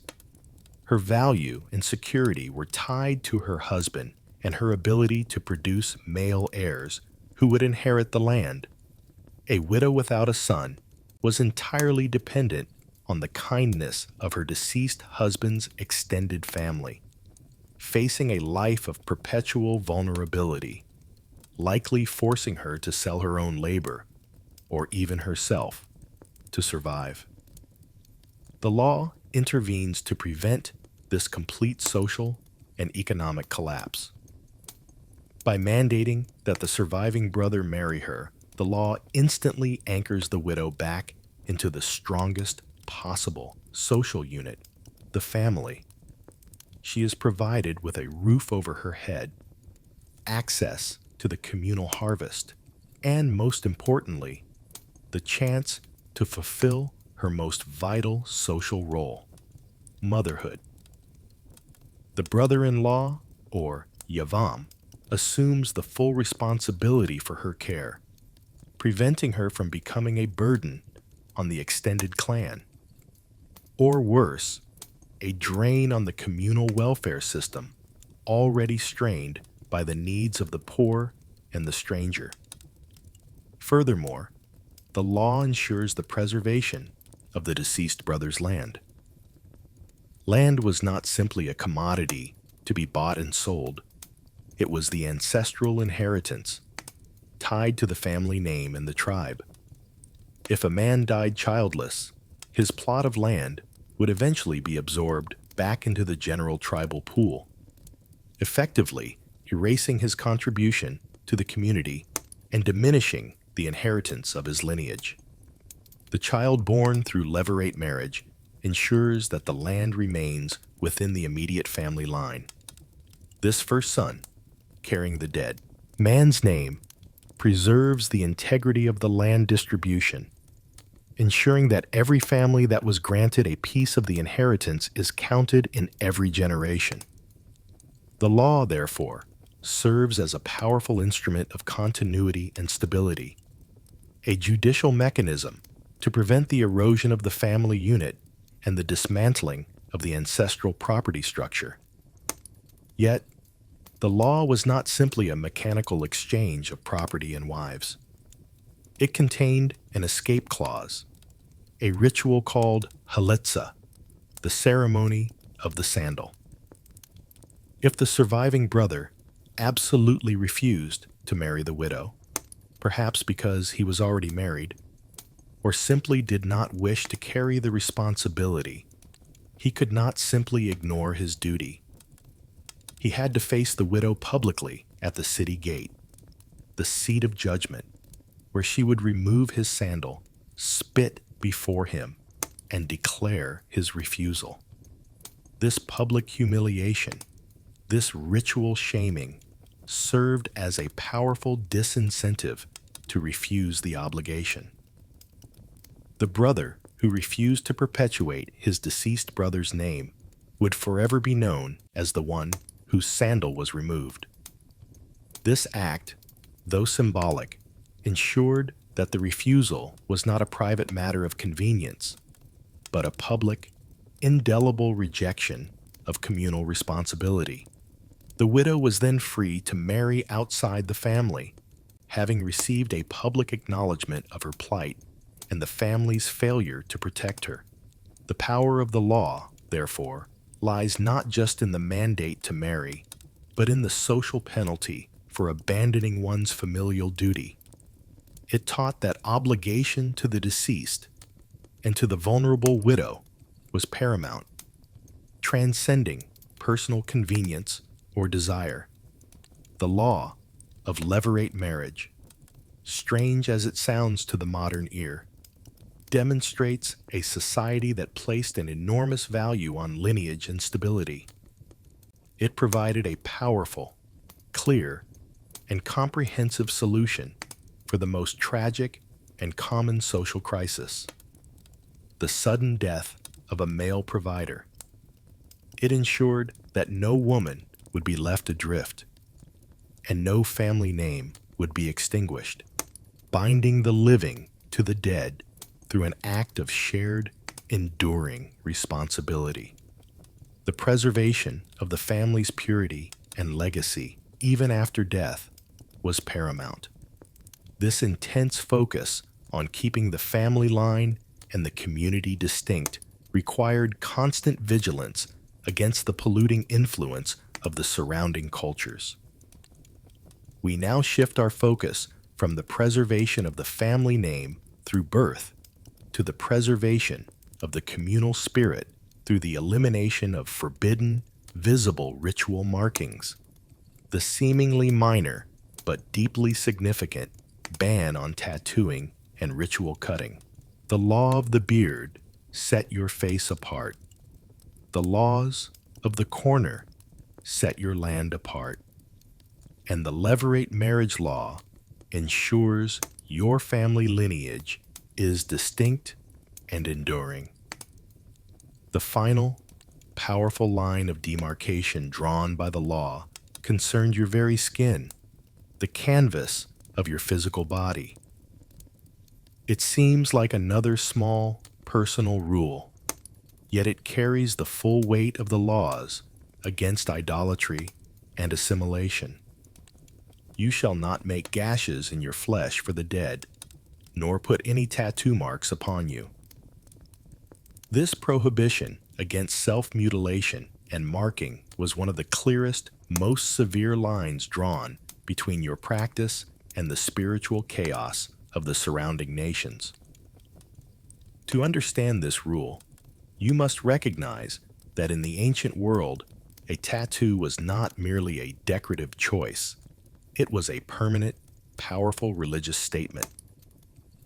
Archaeological evidence from cultures across the Near East, from Egypt to Canaan, demonstrates that tattoos and ritual cuttings were integral parts of specific, often intense, religious practices. These body markings typically fell into two major categories, both directly addressed by the law. The first type was cuttings for the dead. Imagine a parent or a sibling has just died. The grief is overwhelming.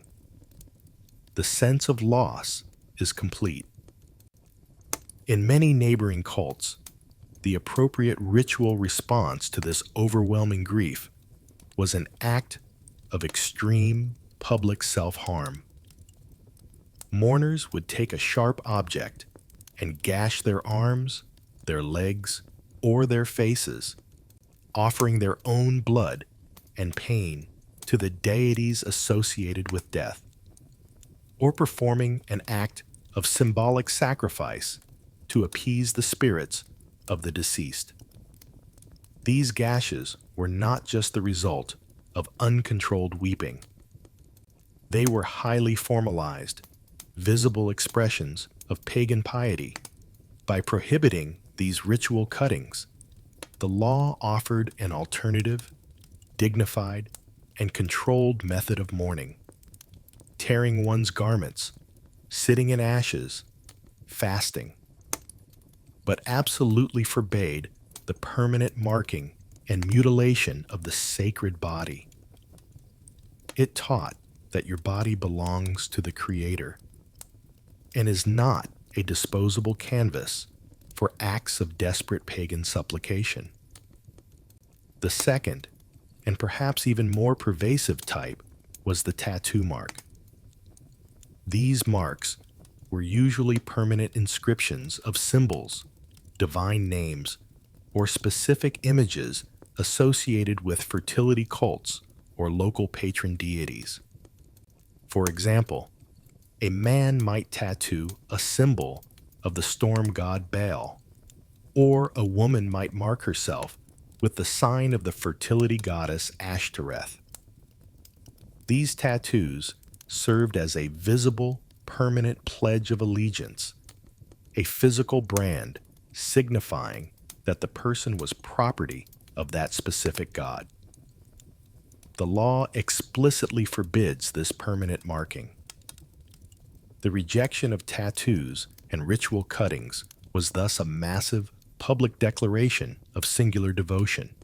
When your neighbor looked at your skin, they would see a body that was whole, unmarked, and unbranded. You are not the property of Baal, or any local spirit, or the god of the underworld.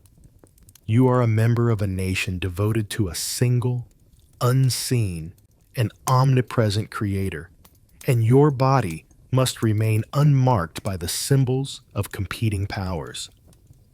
The unmarked skin becomes a visible sign of your freedom and your monotheistic purity. It is the ultimate anti-idolatry statute, enforced at the most personal and physical level. Furthermore, the law of the unmarked body reinforces the deep philosophical distinction between the practices of your nation and those of the pagan world. The surrounding cults were often focused on a cycle of death and rebirth, symbolized by the death of their gods and the ritual grief and self-harm performed by their adherents. Your law insists on the sanctity of life and the wholeness of the human form, even in the face of death. By demanding that you not cut yourself for the dead, the law forces you to find your comfort in the Creator of all life, rather than resorting to the frantic, sometimes hysterical, physical rituals used to manipulate the gods of death. Your body must remain a whole, unblemished testament to the life and health that the law seeks to promote. The power of this specific rule is that it forced an undeniable choice. You could not be a follower of the singular Creator while bearing the permanent brand of a competing god on your arm. The physical body became the final, ultimate boundary, the point at which cultural pressure was met with an unwavering prohibition. The law ensures that your commitment is more than just words or prayers. It is etched into the very refusal to be permanently etched, a powerful testament to the identity of a people set apart. You now understand that separation is required in your food, your hygiene, your clothing, your land, and your body. This intense focus on protecting the purity of the community naturally leads to an intense vigilance against internal corruption and the contamination of falsehood. We now turn from the marks on the skin to the spoken word, to the laws that govern truth, community trust, and the supreme importance of fair witness in a society where justice depends entirely on the integrity of the individual. You have learned that the law requires purity in your food, separation in your clothing, and order in your field. But the law is not simply a list of prohibitions. It is a profound guide to active, mandatory participation in the health of your community. The purity of your collective life depends not only on what you avoid, but on what you are compelled to do. Having established the integrity of the individual body through the ban on cultic markings, we now turn to the most powerful command regarding social responsibility, a rule that transforms passive observation into compelled moral action. Do not stand idly by while your neighbor's blood is being shed. This single statement is one of the pillars of your ancient legal and ethical system. It is not merely a piece of well-meaning advice. It is a binding legal mandate for mandatory social intervention. At its most immediate and obvious level, the law prohibits the moral failure of the bystander. If you see a physical act of aggression, a neighbor being attacked by a bandit, falling into a pit, or being struck by a runaway cart, you cannot claim ignorance, nor can you stand aside muttering that the matter does not concern you. You are compelled to intervene, to lend aid, to call for help, or to physically place yourself between the victim and the threat. The moment a person's life or physical well-being is in danger, your legal right to privacy and non-involvement vanishes. You become, by law, your brother's keeper. However, the meaning of shedding blood extends far beyond immediate physical danger, reaching into the delicate, crucial realm of reputation and legal justice.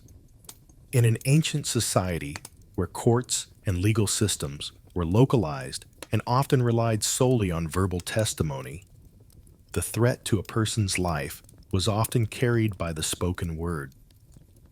The law recognizes that a false witness or a slanderous accusation can destroy a neighbor just as surely as a sword. Therefore, standing idly by is not just the act of ignoring a physical assault. It is the act of remaining silent when you know a lie is being told that threatens your neighbor's livelihood, reputation, or even his life in a capital case. If you have knowledge that can prevent an injustice, that can stop the shedding of blood through a court verdict, you are legally obligated to step forward and offer your truthful testimony. Your silence, in this case, makes you an accomplice to the injustice. This law creates a highly cohesive, protective social contract. If every member of the community is mandated to intervene on behalf of every other member, the community as a whole becomes vastly safer and more resilient. The law transforms the concept of a witness from a passive observer into an active agent of justice. It teaches that the fabric of the community is one single garment, and an injury to any thread weakens the entire weave. There is no moral space for neutrality when a neighbor is in peril.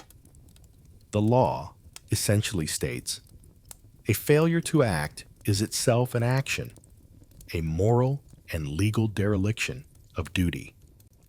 The weight of this command is felt most acutely when it is paired with the preceding admonitions against circulating slander and bearing a grudge. The law links the quiet act of gossip, the slanderer who goes about as a talebearer among his people, directly to the violent act of shedding blood. Why? Because the talebearer, the gossiper, subtly and systematically destroys a person's good name, poisoning the community's trust and isolating the victim until they are vulnerable to financial, social, or legal ruin.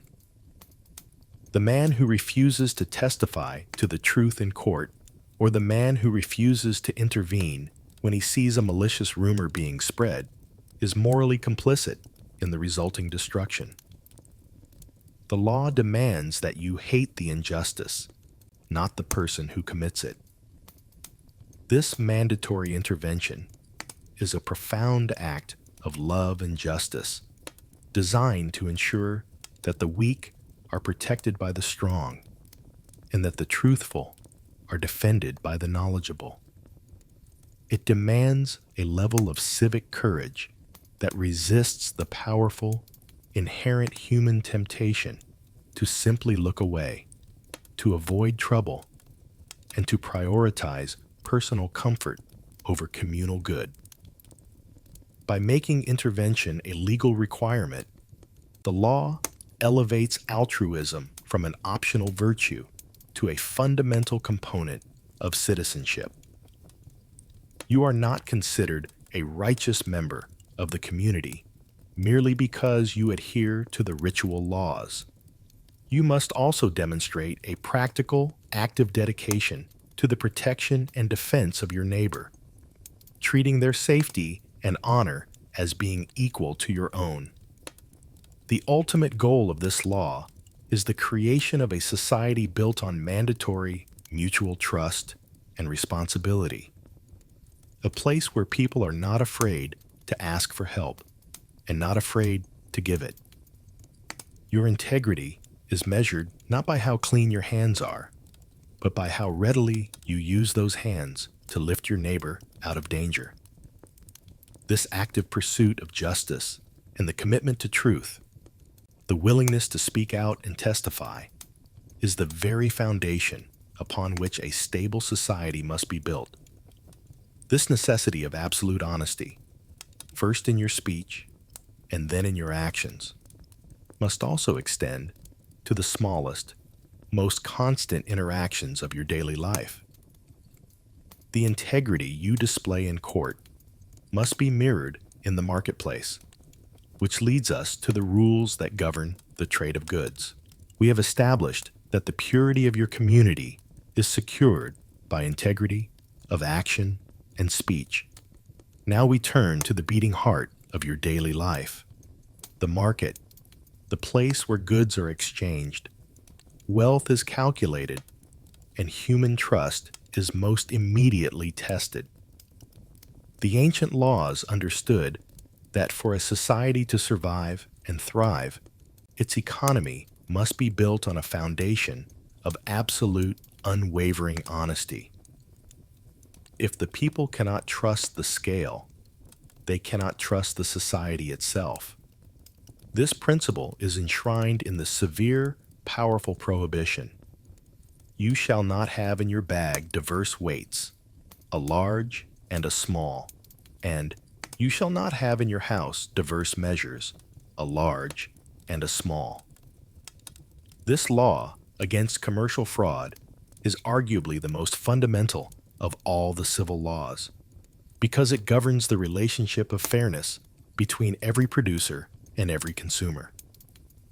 The crime of the unjust weight is not merely a crime against the customer who is cheated. It is a profound crime against the community's covenant of trust. The law defines two specific forms of commercial deception, illustrating the common scam used by the unscrupulous merchant. The first is the possession of two sets of weights. You are in the marketplace, buying wheat. The seller uses a small, heavy stone, the unjust weight, to balance the scale. Because the stone is deceptively heavy, the merchant measures out less wheat for the payment you render. You, the buyer, are defrauded. Later, the merchant may be buying goods for his own inventory. He secretly switches to his second set, a small, light stone. Because the stone is deceptively light, he pays for less weight than he actually receives from the seller. This premeditated, two-sided fraud ensures that the dishonest merchant cheats when he buys and cheats when he sells, systematically accumulating wealth by exploiting the trust placed in the standard of the scale. The second form of deception involves using diverse measures, a large and a small. This applies to volume measurements, such as those used for oilseed grain or wine. When the merchant is selling, he uses the smaller measure, representing it as the standard size, thus shorting the customer on volume. When the merchant is buying, he uses the larger measure, demanding more volume than he pays for. This systematic dishonesty, sanctioned by the silence of the merchant, demonstrates a deep contempt for the principle of communal fairness. The law understands that a stable society requires a stable economy, and a stable economy requires absolute standardization. When standards of measurement are corrupted, the consequences cascade through the entire community. Honest merchants are punished because they cannot compete with the deceptively lower prices offered by the defrauder. The poor, who can least afford to be cheated on a small measure of flour, are perpetually exploited. Prices become unreliable, trade becomes suspect, and the vital commercial arteries of the society begin to clog with suspicion and mistrust. The marketplace, intended to be a place of honest exchange and communal prosperity, becomes a moral hazard, a daily sight of sin. The severity of the law is expressed in the simple, absolute demand for a perfect and just weight and a perfect and just measure. This demand is not just economic, it is a spiritual imperative. Honesty in trade is tied directly to the community's longevity and its ability to remain in the land. The law warns that the Creator holds the possession of fraudulent weights to be an abomination, not because of the monetary damage, but because it is an act of calculated deceit that undermines the very foundation of social justice. The merchant's heart is revealed on the scale.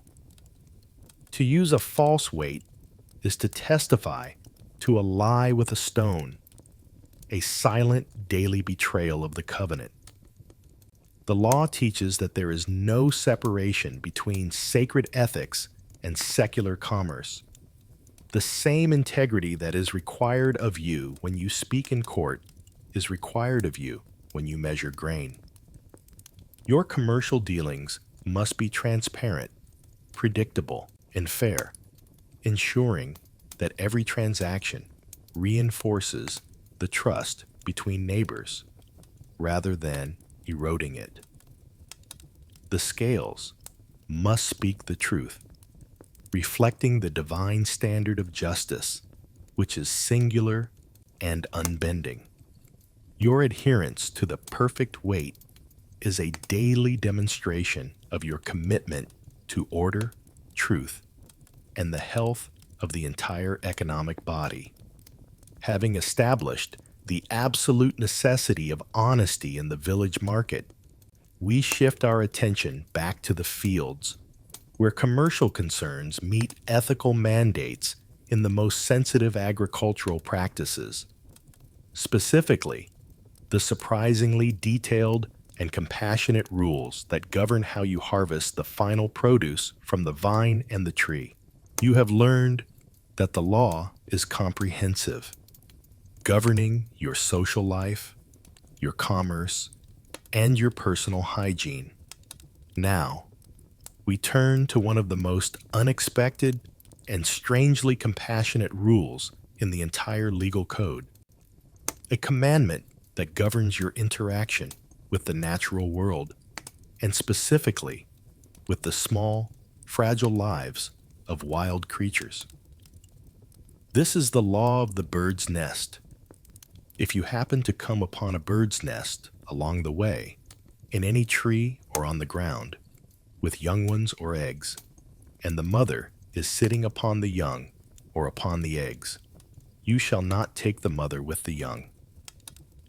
This rule seems, at first glance, wildly impractical, a piece of sentimental poetry inserted into the midst of rigorous legal statutes.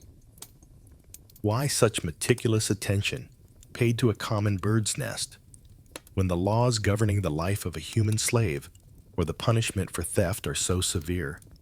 And why is this particular rule so unique? It is the only commandment that prohibits a specific action against a wild animal, protecting the mother bird from being captured along with her offspring. Yet, this rule serves as a profound, two-part lesson in ethical behavior and the sustainable management of life. The first and most immediate reason for this law is purely practical. It is a mandate for sustainable harvesting. The law recognizes that the bird, unlike the domesticated ox or sheep, is a wild resource, and its continued presence is essential to the ecosystem and to your occasional diet. If a hunter comes across a nest and, in their hunger or greed, takes both the mother and the young, the entire reproductive capacity of that specific species in that area is immediately terminated. The mother, by law, is the most crucial biological asset. If she is left alive, she will immediately move to build a new nest, lay a new clutch of eggs, and contribute to the continuity of the species. She is the guaranteed future. The eggs or young are the immediate but limited present. By forcing the hunter to choose to take the short-term benefit of the young or eggs, but to release the long-term benefit of the mother, the law ensures that the wild resources that sustain life are never permanently depleted. It is an ancient, self-enforcing principle of conservation, designed to prevent the short-sighted annihilation of a natural population. The law thereby ensures that the land remains ecologically viable. The birds are not only a source of occasional food, but they are also essential for controlling insect populations and dispersing seeds. The rule teaches a valuable, restrained patience. You can have some, but you cannot have all. Your need for a meal does not grant you the right to destroy the future abundance of the land. This restraint is an act of deep faith, trusting that if you leave the mother, the Creator will ensure her return and the continuation of the blessing. The second and more profound reason is rooted in foundational ethics, a simple, powerful lesson in compassion. The law forces you to recognize a basic truth of the natural world. The bond between a mother and her offspring is sacred, whether that mother is a human woman or a small bird sitting on her nest. You are given permission to take the young, recognizing your need for sustenance, but you are forbidden from seizing the mother while she is actively engaged in the act of parental protection. To seize both would be an act of total disregard, a violation of the most fundamental natural bond, inflicting not just physical capture, but an immediate, profound psychological trauma by taking the life of the parent alongside the fate of the dependent young. By commanding you to send the mother away, the law introduces a moment of ethical pause into the simple, raw act of obtaining food. It demands that you treat the act of capture not as a brutal extraction, but as a respectful taking. You must choose one over the other, and by sending the mother away, you demonstrate that you recognize and respect the parental bond, even if it is the bond of a wild creature. This simple act of sending her away is a small but powerful gesture of mercy, a recognition that the creature's devotion is worth more than the small amount of meat she represents. This instruction about the bird's nest acts as a spiritual bridge. If the law demands such compassionate restraint when dealing with a creature of the wild, how much more must that fundamental compassion be applied to your fellow human beings?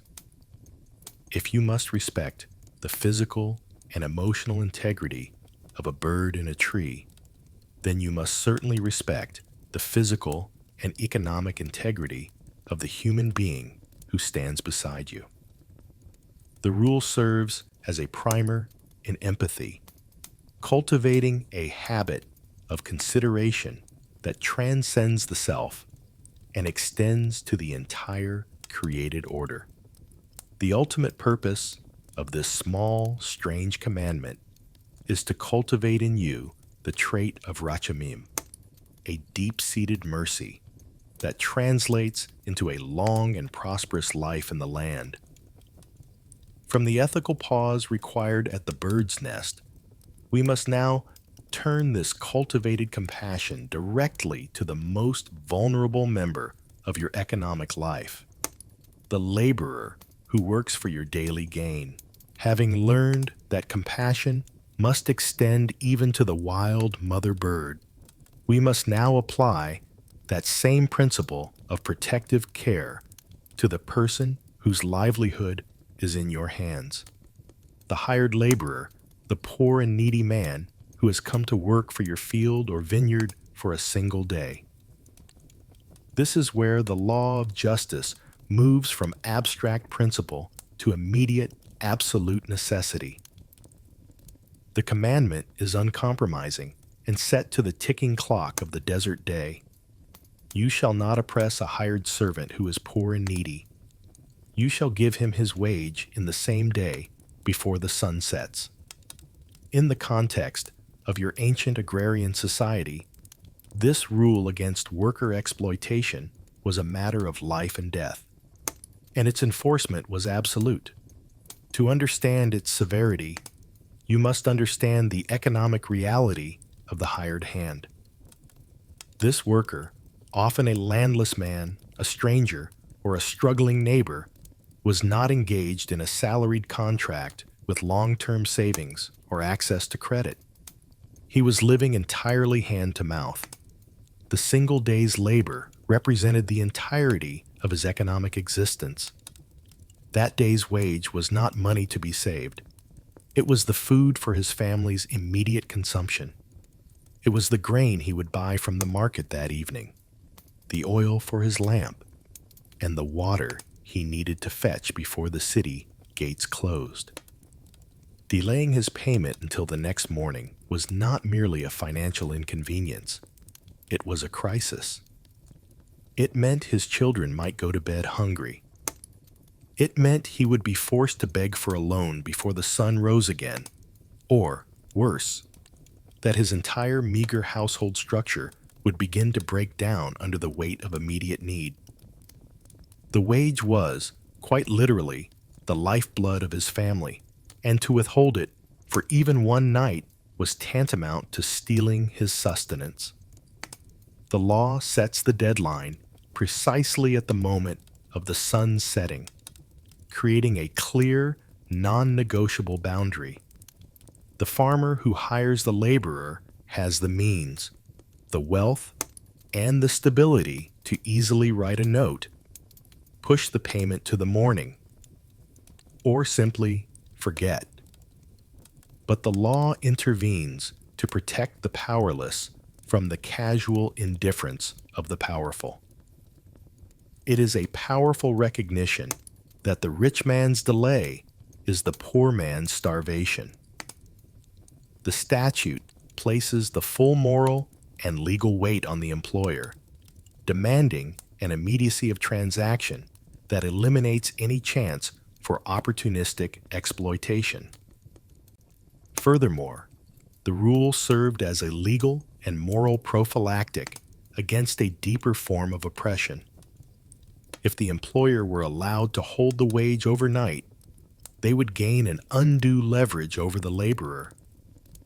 They could use the unpaid wage as a form of debt control, forcing the worker to return the next day under threat of withholding yesterday's pay, trapping the laborer in a cycle of dependence. The sunset rule cuts this possibility off entirely.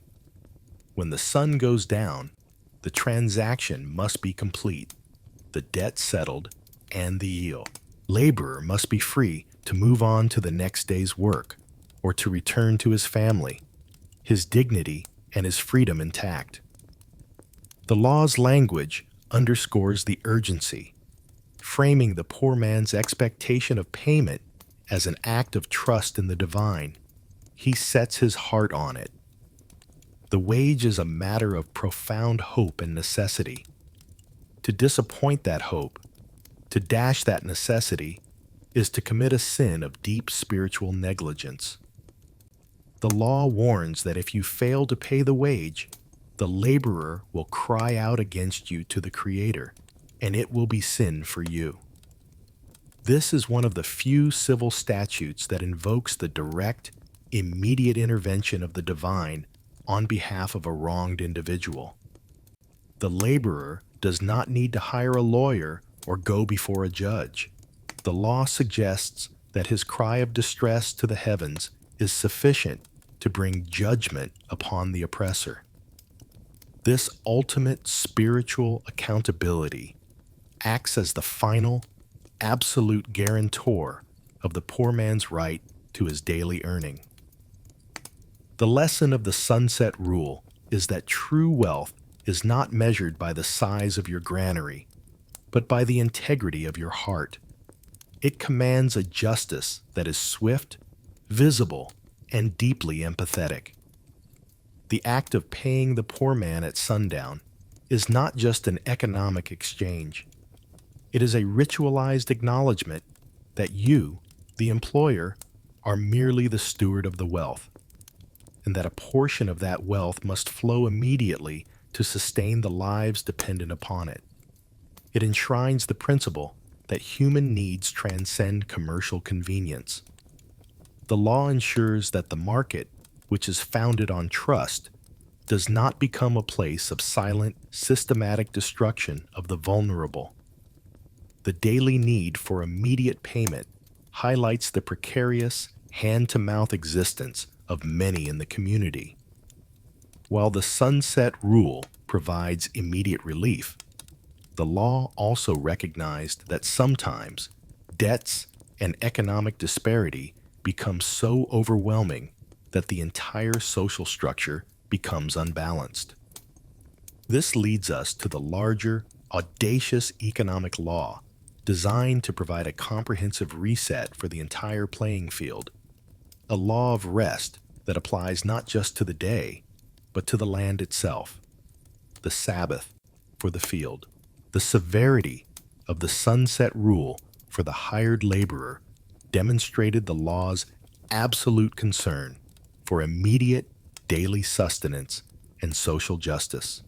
Now, we confront an even grander, more audacious mandate, one that moves beyond the daily cycle of labor and imposes a spiritual discipline on the very earth beneath your feet. This is the law of the sabbatical year, or Shemitah, which requires the land itself to rest every 7th year. 6 years you shall sow your field, and 6 years you shall prune your vineyard and gather in its produce. But in the 7th year there shall be a Sabbath of complete rest for the land, a Sabbath for the Creator.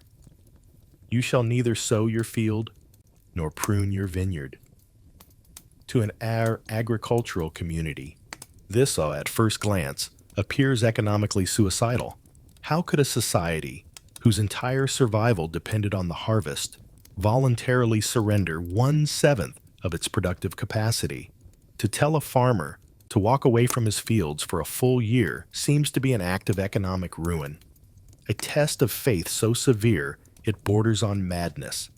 Yet, when we dissect the practical implications of the Shemitah, we discover that it is not merely a spiritual command, but a deeply sophisticated, long-term strategy for ecological sustainability and crop longevity, an ancient version of agronomy and land management that predates modern science by millennia.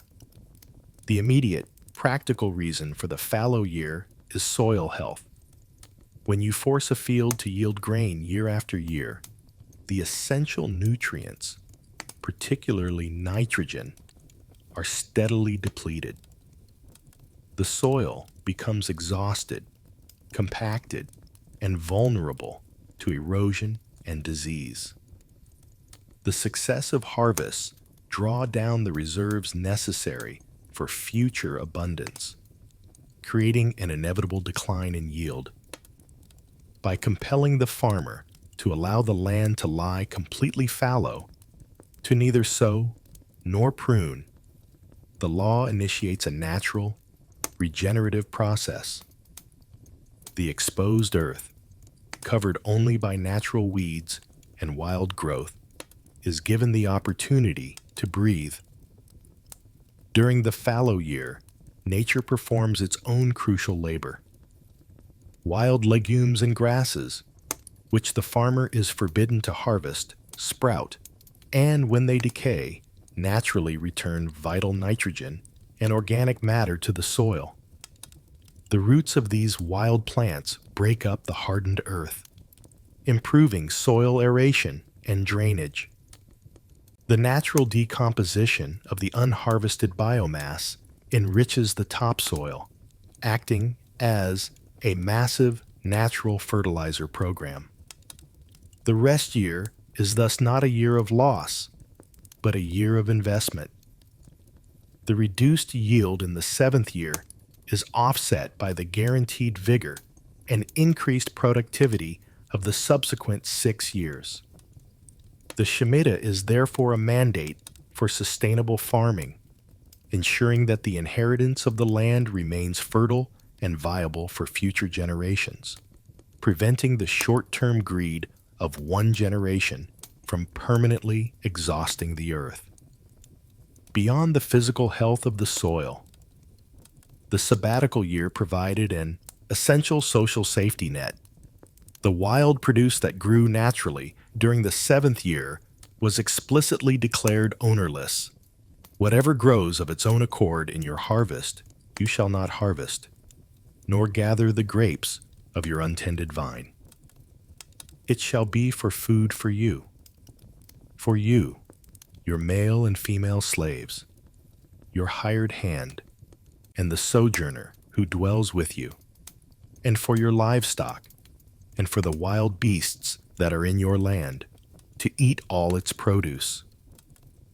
This stipulation transformed the fallow fields into a temporary communal commissary. The poorest members of society, the landless, the sojourner, the slave, and the hired servant, were given free access to forage and gather whatever the land spontaneously provided. This eliminated the pressure of labor and the need for wages for an entire year, creating a necessary economic relief valve and redistributing the year's meager, wild bounty among those who needed it most. Spiritually, the law served as the ultimate test of faith and stewardship. It forced the entire community to acknowledge that the land did not truly belong to them, but to the Creator, and that human activity must be subordinated to the rhythm of the divine order. The farmer was commanded to trust that the Almighty would provide a triple harvest in the 6th year, enough to sustain the community through the 7th year of rest and into the 8th year, when the new crops would be sown but not yet ripe. This surrender of control every 7 years was an act of profound humility, teaching the people to live by providence, not purely by their own strength, and establishing the profound, cyclical relationship between human action, ecological balance, and divine blessing. The Shemitah was a reminder that true prosperity is found in moderation and respect for the cycles of life, preparing the way for the total reset that was yet to come.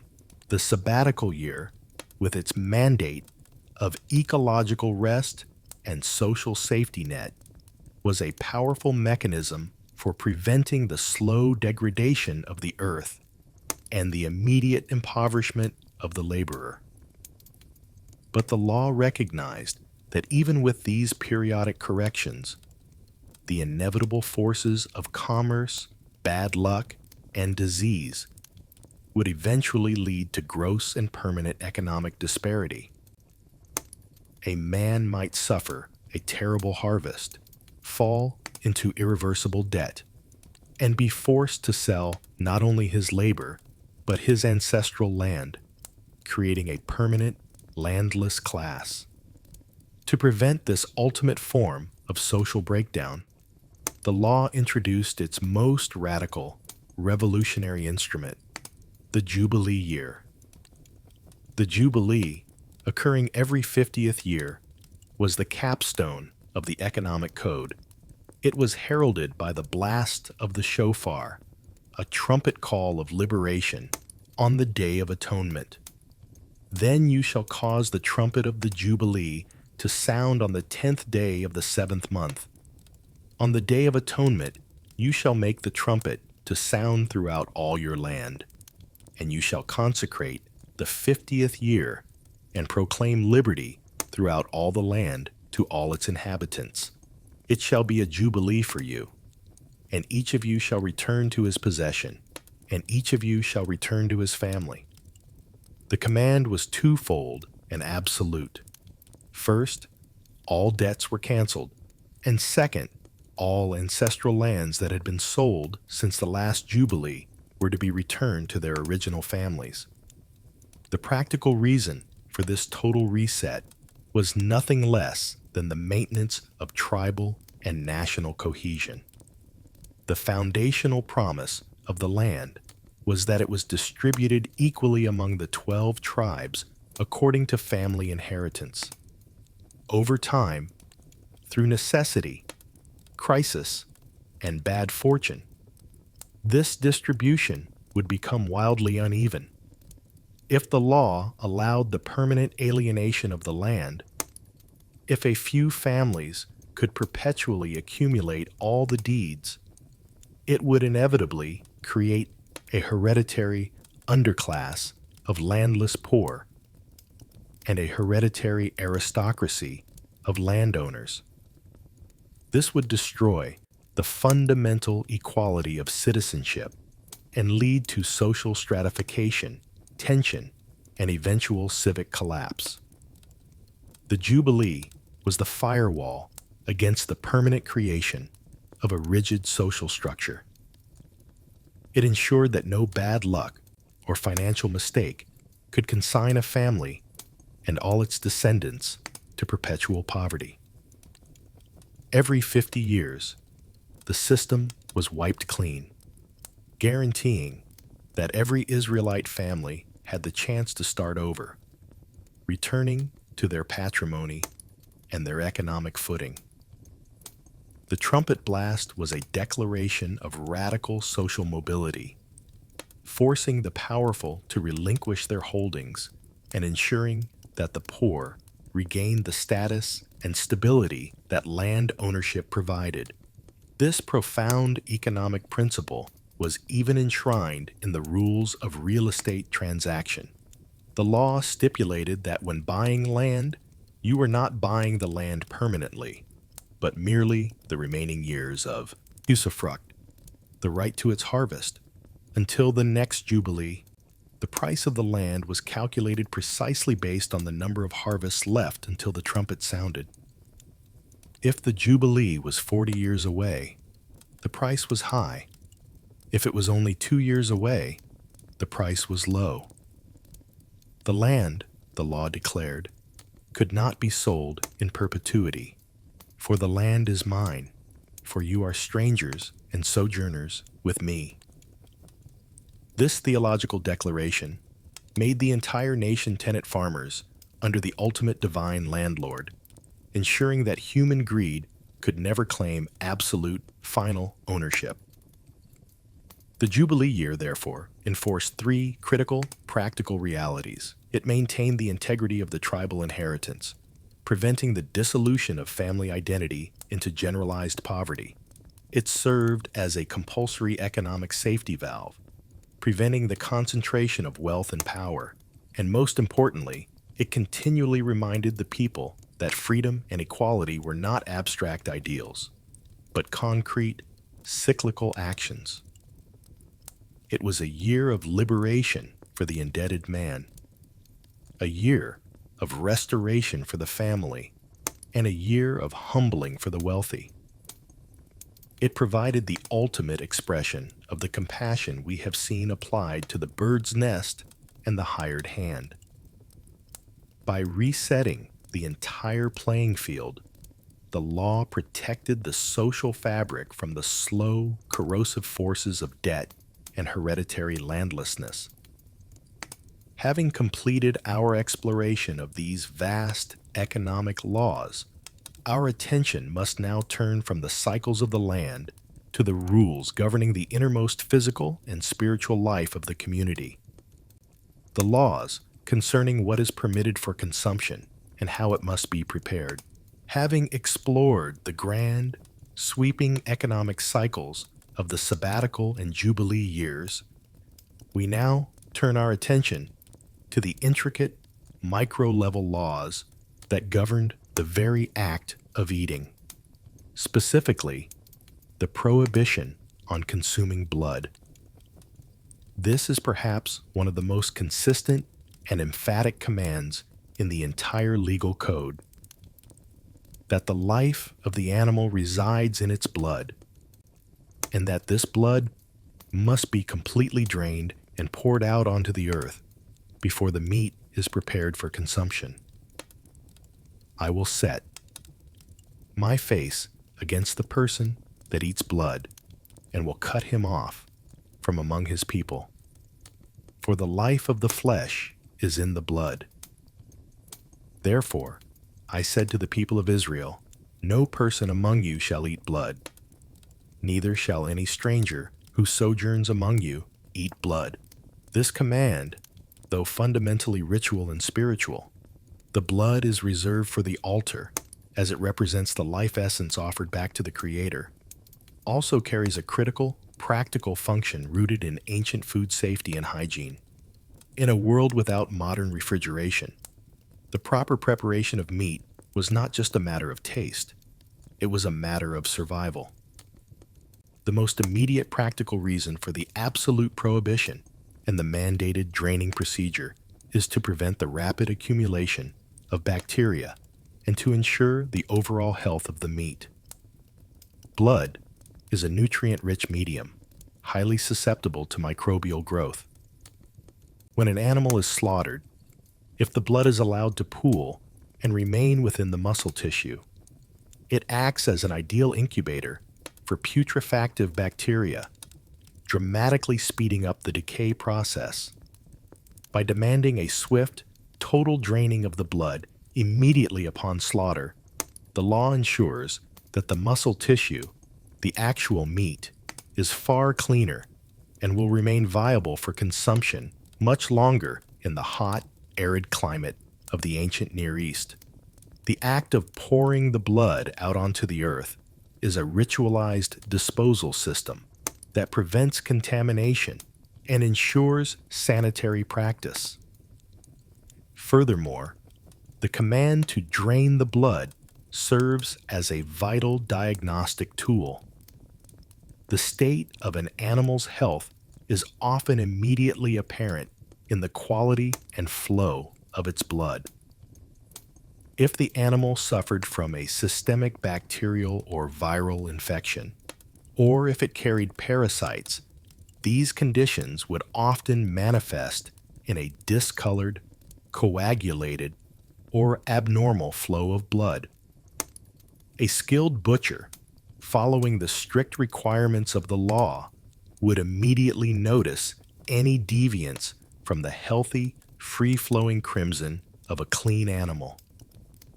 This observation provided an ancient, on-the-spot inspection system, confirming the animal's fitness for consumption before any further preparation could take place. If the blood showed signs of disease or clotting, the carcass would be recognized as unfit for the table, protecting the entire community from the transmission of zoonotic diseases. Beyond hygiene, the law on blood enforces an ethical sensitivity regarding the taking of life. By strictly separating the act of slaughter from the act of consumption, the command forces the people to confront the reality that eating meat is not a trivial or thoughtless act. The removal and disposal of the blood, the symbol of the creature's very being, was a ritual acknowledgement that a life had been taken to sustain a life. This prevented the consumption of meat from becoming a savage or barbaric indulgence. It demanded that the hunter or farmer recognize the sanctity of life itself. The life taken is ritually returned to the earth, the source of all life, before the physical body is consumed. This elevated the consumption of meat into a disciplined, ethical exercise, prohibiting any cannibalistic echo or any savage disregard for the vital essence of a creature. In summary, the command to pour out the blood served three intertwined purposes. It was a primary method of preserving the meat by removing a highly perishable medium. It was an essential, immediate quality control check, revealing the presence of disease. And most importantly, it was a profound spiritual boundary, marking the point where human need collided with the sanctity of created life, ensuring that the act of eating never devolved into a simple, unthinking act of violence. This focus on the life force and its proper handling naturally directs our attention, now, to the laws governing the human body itself, and the processes that were also deemed capable of carrying and transmitting contamination. The strict handling of an animal's blood emphasized the need to control substances that carried the potential for spiritual or physical contamination. This same principle of controlling outflow was applied with exhaustive detail to the human body, particularly concerning bodily discharges and menstruation. The extensive laws detailed in the Code, which mandated temporary isolation and ritual cleansing for any person, male or female, experiencing an abnormal or natural flow, were some of the most complex in the entire system. Yet their practical reasons were strictly hygienic and incredibly sophisticated. If any man has a discharge from his body, his discharge is unclean. Every bed on which he lies will be unclean, and everything on which he sits will be unclean. These laws, which mandated a period of temporary isolation, washing, and waiting 7 days for certain conditions, were, in essence, an ancient community-wide infection control protocol. In a time when the causes of disease were unknown and communities lived in extremely close quarters, bodily fluids were the primary vectors for the spread of infectious diseases. A person experiencing a persistent discharge from the reproductive or urinary tract or the cyclical flow of menstruation was a potential source of unseen pathogens that could swiftly sweep through a small, tightly packed community and prove devastating. The law addressed this by creating an immediate, visible, and enforced boundary between the person with the outflow and the rest of the community. This was not a judgment of moral fault, but a necessary public health measure. The person was deemed unclean, a term that did not imply moral sin, but rather a state of ritual separation from the communal sanctity required for worship and normal social life. This separation was temporary and explicitly designed to last until the source of potential infection had passed. The laws were extremely rigorous, extending the state of uncleanliness not only to the person, but to any object they touched or sat upon. Beds, seats, and even clay vessels were instantly designated as contaminated. This systemic contamination meant that anyone coming into contact with these items also entered a state of temporary ritual separation, which could only be removed through ritual washing and the passage of time. This chain reaction was not arbitrary.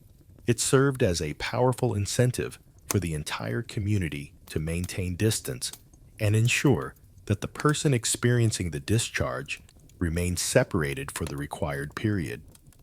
It was a mechanism for enforcing quarantine and social distancing. For women, the laws governing menstruation served a dual hygienic purpose.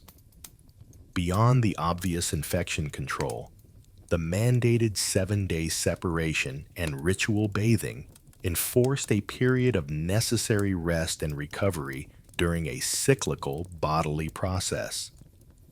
In a society of constant, back-breaking manual labor, this law gave women an unchallengeable, divinely mandated right to step away from their duties, both domestic and agricultural, ensuring physical recuperation.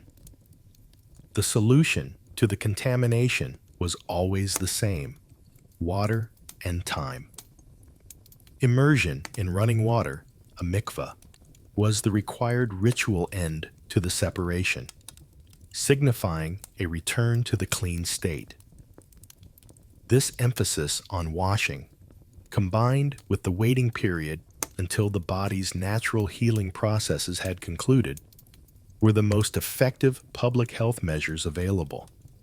The combination of temporary isolation, quarantine, disinfection, washing of objects and clothes, and mandated hygiene, ritual immersion, prevented minor, localized infections from becoming community-wide epidemics.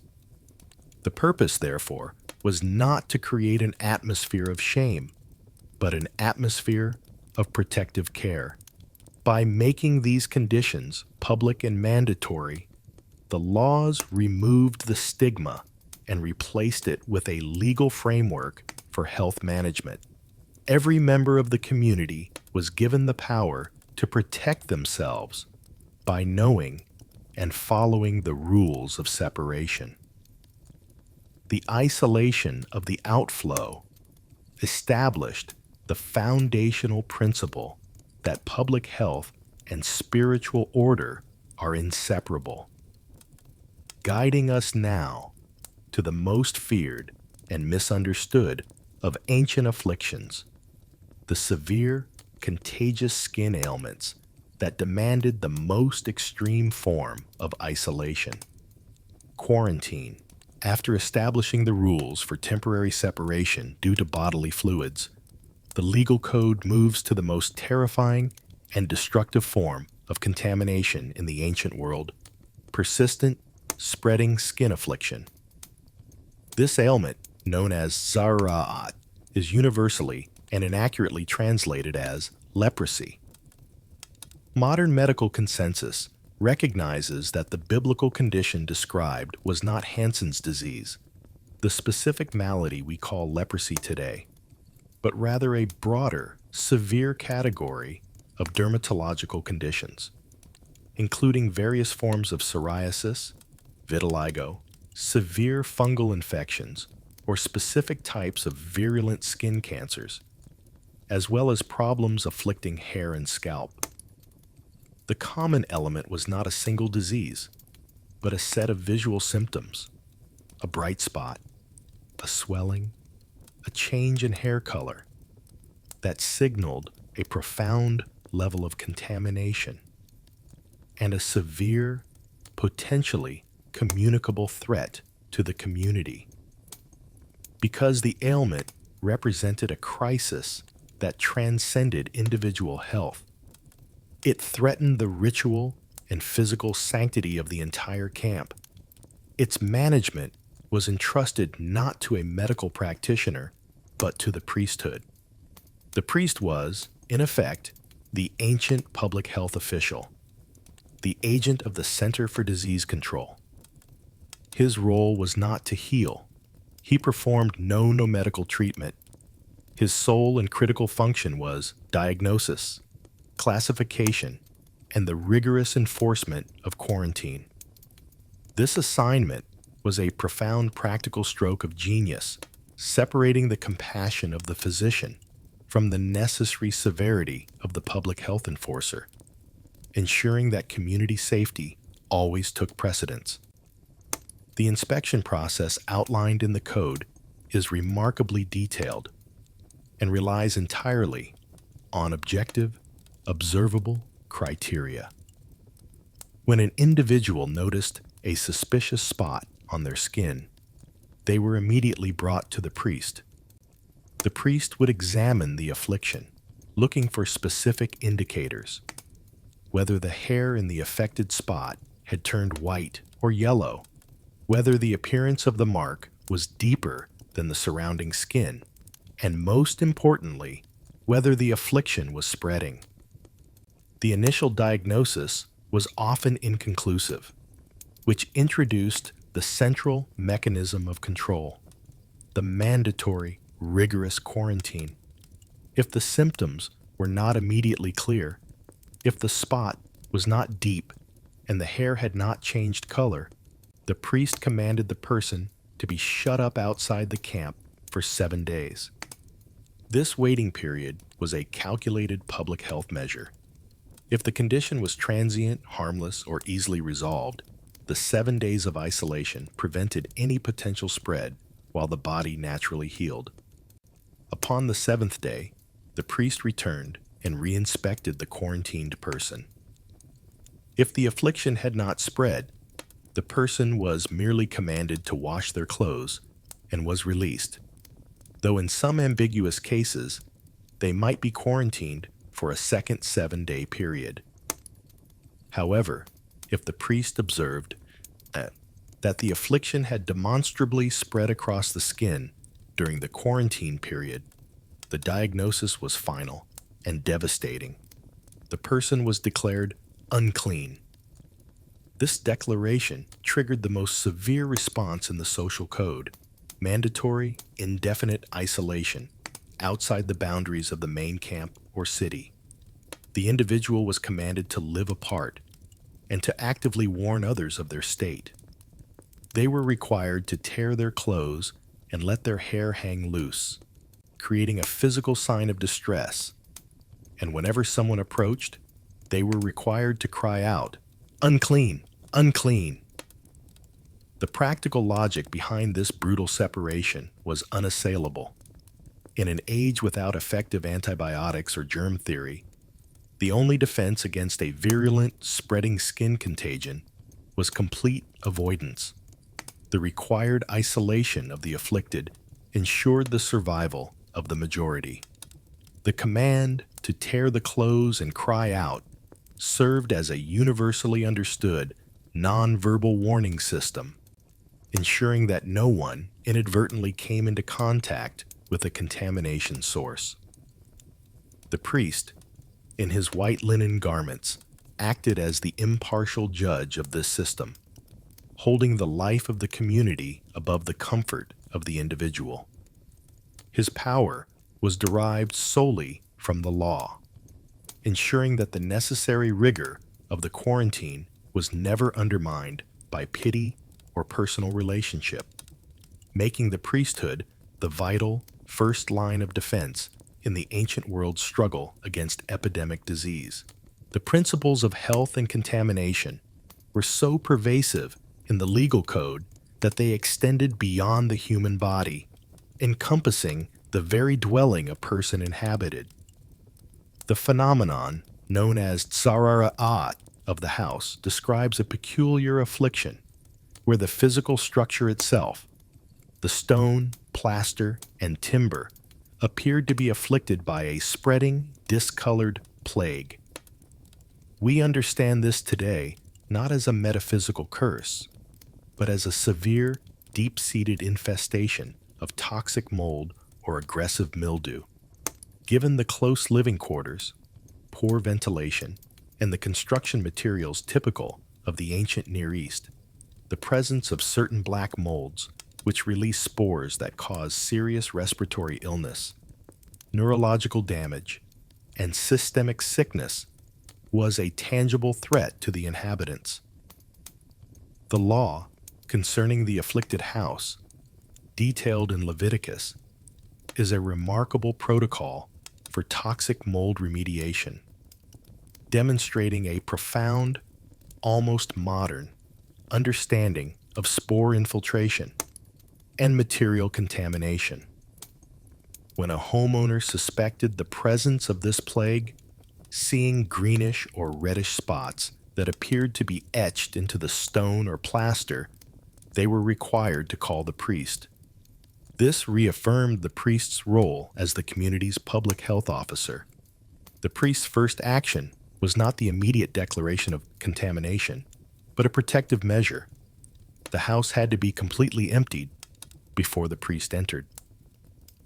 This ensured that the family's possessions, furniture, clothing, and vessels, would not be instantly contaminated by the ritual uncleanliness that the priest might declare. Once empty, the house was sealed, placed under a mandatory 7-day quarantine. This waiting period was designed, just as with human affliction, to observe the progress of the contamination. If the spot was merely superficial dampness or benign discoloration, it would often disappear or fail to spread, allowing the house to be purified and returned to its owners. If, however, the priest returned on the 7th day and saw that the discoloration had indeed spread along the walls, the remediation process began in earnest, starting with localized removal. The priest commanded that the afflicted stones be removed from the structure and cast out to an unclean place outside the city, and the plaster and dirt from the walls were to be scraped and removed entirely. The house was then to be replastered with new materials. This command reveals an understanding that the root structure of severe mold is not on the surface. It penetrates porous materials like stone and plaster. Scraping and replastering only the surface would leave the spores embedded in the deeper material, allowing the mold to immediately reappear. The only effective initial solution was the removal of the entire affected structural component. The real genius of the law came in the subsequent step. After the initial removal and replastering, the family was allowed to return. But if the plague returned to the house after the stones were replaced and the walls replastered, the diagnosis was catastrophic and final. The mold was too deeply entrenched and systemic.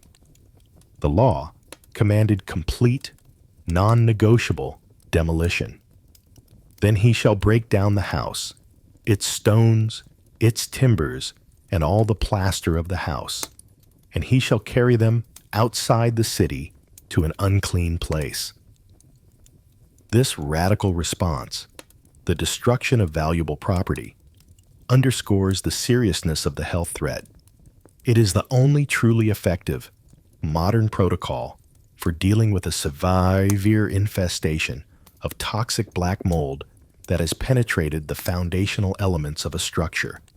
Surface cleaning will not work. The spores will remain. The law chose to prioritize the health and very life of the family over the economic value of their dwelling. The final, purifying ceremony after successful remediation, which involved 2 birds, cedarwood, scarlet thread, and hyssop, marked the formal return of the structure to a state of ritual cleanliness, signifying that the physical environment was once again safe and conducive to sustaining a pure life. From the decay of the physical dwelling, our attention must now shift to the decay of the moral life, which was also subject to clear and enforceable boundaries. Among the myriad of regulations governing the ancient Israelite community, from the grand pronouncements on justice to the minute details of food preparation, there are moments of profound simplicity, laws that speak directly to the necessary mechanics of a thriving, empathetic society. One such law, seemingly minor but containing a monumental ethical weight, is the mandate regarding lost property. It is not couched in theological terms or tied to the altar. It is purely a decree of civic virtue. If you find your neighbor's ox or his sheep or his donkey or any of his lost property, you must not ignore it. You must take it in, keep it safe, and ensure its return. The law explicitly forbids the natural inclination to simply turn away, or worse, to adopt a finders keepers mentality. The text commands, "You shall not see your brother's ox or his sheep going astray and ignore them. You shall take them back to your brother." This is not merely permission to be helpful. It is a compulsory act of communal service. It elevates the duty to one's neighbor above the convenience of one's own life. The person who finds the lost animal is immediately made a temporary, involuntary guardian of their neighbor's wealth, charged with the responsibility of care and safekeeping. To understand the immense practical significance of this command, one must grasp the harsh economic realities of a subsistence agrarian society. Today, losing a wallet or a smartphone is inconvenient and costly, but rarely catastrophic. In the world for which this law was written, the loss of an ox or a donkey was an existential threat to a family's survival. An ox was not just a possession. It was the engine of the farm. Without it, the land could not be plowed, the seed could not be sown, and the harvest, the single source of food and income for the entire year, would fail. The loss of such a major asset did not simply mean poverty. It meant starvation, forfeiture of land, and potentially the entry into debt or even servitude. Therefore, the law of the lost animal acts as an indispensable community-wide insurance policy, built not on financial premiums, but on mandated empathy. Every member of the community is required to participate in ensuring that no fellow citizen is ruined by a simple accident of fate. The integrity of the communal economy rested upon this simple, shared responsibility. The law further anticipates complications. What if the owner is not immediately known or lives far away? The finder's duty does not end at passive waiting. The text continues, "If the owner is not near you, or if you do not know him, then you shall bring it home to your house, and it shall be with you until your brother seeks it. Then you shall restore it to him." This is a powerful instruction for due diligence and the duty of care. The finder must not only physically secure the animal, but must also feed it, shelter it, and maintain its health until the owner is located. The lost property is to be treated as a valuable bailment, not a burden. It places a temporary but significant economic demand on the finder, requiring them to invest their own resources, their time, their food, and their labor to protect their neighbor's interests. This principle is then extended beyond livestock to every conceivable type of lost property. "And so you shall do with his garment, and so you shall do with every lost thing of your brother's, which he has lost and you have found."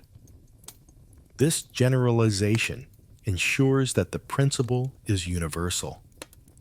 It covers a lost shovel needed for daily work, a cloak essential for surviving the cold desert night, or a vital tool necessary for the creation of a trade good. The law prevents the cycle of poverty from beginning with a simple, unfortunate mishap. By enforcing the active return of lost property, the legal code cultivated more than just honesty. It nurtured a foundational trust in the community. If a farmer knew that the community was legally bound to protect his assets in his absence, he could work with greater confidence and less anxiety. This legal framework of mandated good faith ensured that the social contract was always reinforced by action. It prevented the breakdown of civility that occurs when citizens believe their misfortunes will be exploited by their neighbors. The simple act of bending down to retrieve a lost animal, keeping it safe, and returning it without expectation of reward became a core practice of the social fabric, confirming the value of the community over the immediate profit of the individual.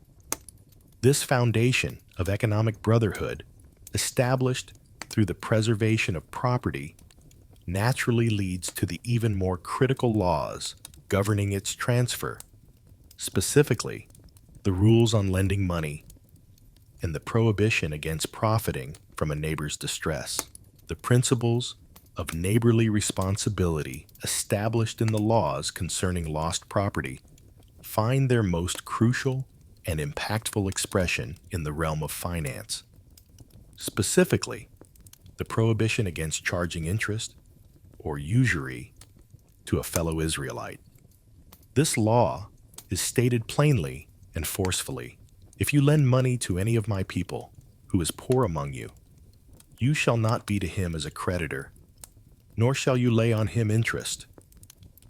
This commandment is perhaps the clearest articulation of the economic distinction between an act of business and an act of communal aid.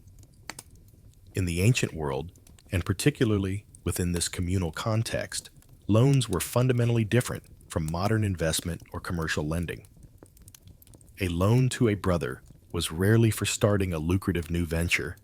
It was almost always a necessity loan, a desperate measure taken when famine, crop failure, disease, or the loss of an ox had left a family without the basic means to survive. The loan was typically for subsistence, money to buy seeds, grain to eat until the next harvest, or perhaps the funds to redeem a family member from temporary debt servitude. If interest, even a small amount, were to be charged on such a necessity loan, it would guarantee the perpetual impoverishment of the borrower. A family, already operating at the margin, borrowing merely to stay alive, would have no reliable means to generate surplus capital to pay back the principal, let alone the interest. The debt would compound, the cycle would tighten, and the borrower would inevitably be forced to surrender their land, their property, and eventually, perhaps their personal freedom, to settle the account. The ban on usury was thus a fundamental social and economic safeguard designed to prevent the permanent stratification of society. It was a legal barrier against the creation of a fixed, wealthy class that profited solely from the misfortune of others. The law dictated that when a brother approached another brother for aid, the transaction must be viewed through the lens of charity and communal solidarity, not profitable business. The loan was an obligation of the community to sustain its members, ensuring that every family, regardless of temporary hardship, maintained a pathway back to economic independence. The very purpose of the loan, to restore the borrower to viability, would be defeated by the imposition of interest. The text underscores the severity of violating this principle. A lender must not be to the poor person as a creditor. The language implies a system where the lender is not permitted to assume the hardened, extractive role that a professional creditor adopts. The expectation is that the lender will accept the return of the principal when the borrower's fortune improves, and not a moment before. The debt was a temporary bridge, not a permanent chain. It is critical to note the sharp contrast drawn in the legal code regarding outsiders. You may charge interest to a foreigner, but not to your brother. This distinction confirms that the prohibition on usury was rooted not in a universal moral rejection of interest as a concept, but specifically in the concept of covenantal economic responsibility. With foreigners, whom one might be engaged with in international trade, loans were accepted as commercial ventures, and interest was a standard part of that agreement. But within the sacred community, the bond of brotherhood overrode the impulse for profit. The community was required to treat its members not as potential revenue streams, but as family members whose survival was a collective necessity. This law formed a robust safety net against systemic poverty, combined with the laws governing the Jubilee, which returned alienated land every 50 years. The ban on usury ensured that no family could be permanently dispossessed or reduced to irreversible, crushing debt simply because of a single unfortunate turn of events. These economic laws were not merely recommendations for good behavior. They were the practical, legal infrastructure required to maintain an egalitarian society, where the rich were constantly mandated to extend generosity, and the poor were perpetually protected from being exploited by their own desperation. This deeply ingrained concern for the individual's physical and economic well-being, now fully detailed across the various laws of purity, health, and finance, naturally concludes by addressing the most fundamental and universal of human needs: the simple, necessary command to cease labor and find rest. After traversing the intricate pathways of ritual purity, public health management, financial safeguards, and the basic expectations of civic honesty, the legal journey culminates in the simplest and most persistent of all commandments, the Sabbath. While the laws of Zaraat and moldy houses were invoked only in crisis, and the laws of debt only in misfortune, the Sabbath was the ever-present weekly rhythm of the covenant, the command that governed every person, in every place, for every 7-day cycle. It is, at its heart, a theological law, a weekly commemoration of the work of creation, and a solemn sign of the enduring relationship between the people and their source of life. Yet, stripped of its spiritual significance, the Sabbath remains arguably the single most important piece of practical and social engineering in the entire legal code, serving as the world's first mandatory, universal labor law. The command is deceptively brief. 6 days you shall labor and do all your work. But the 7th day is the Sabbath of the Lord your God. In it you shall do no work. The genius of the law lies not in the prohibition itself, but in the scope of those covered by it. The cessation of labor was not a privilege reserved for the landowning master. It was an enforceable, inalienable right, extended to all members of the household, regardless of status or species. The master, the son, the daughter, the male and female servant, the visiting stranger within the gates, and even the ox and the donkey, all were commanded to rest. In an agrarian society, work is an endless, relentless taskmaster. The sun dictates the schedule, the seasons command the pace, and there is always one more field to plow, one more irrigation ditch to dig, one more load of firewood to haul. Left to their own devices, or dictated by the pressures of a competition, landowners would maximize output, driving their servants, their hired help, and their animals past the point of sustainable function. Exhaustion would be chronic. Life expectancy would plummet, and the social disparity between the master, who could choose to pause, and the servant who could not, would become unbearable. The Sabbath law fundamentally broke this cycle of perpetual toil. It was a 24-hour mandatory safety valve, legally enforced and ritually sacrosanct. This prevented the systematic physical and mental breakdown of the entire working population. By compelling the cessation of all work, from farming and harvesting to cooking and commerce, the law provided a deep, restorative mental and physical reprieve.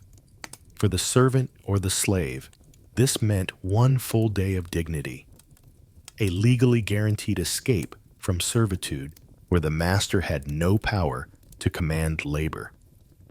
For the animals, whose labor powered the entire economy, it meant an essential recovery period from the strain of the week's plowing and hauling. The Sabbath was, in effect, a massive, non-denominational public health initiative, combating systemic fatigue and burnout long before those concepts were articulated.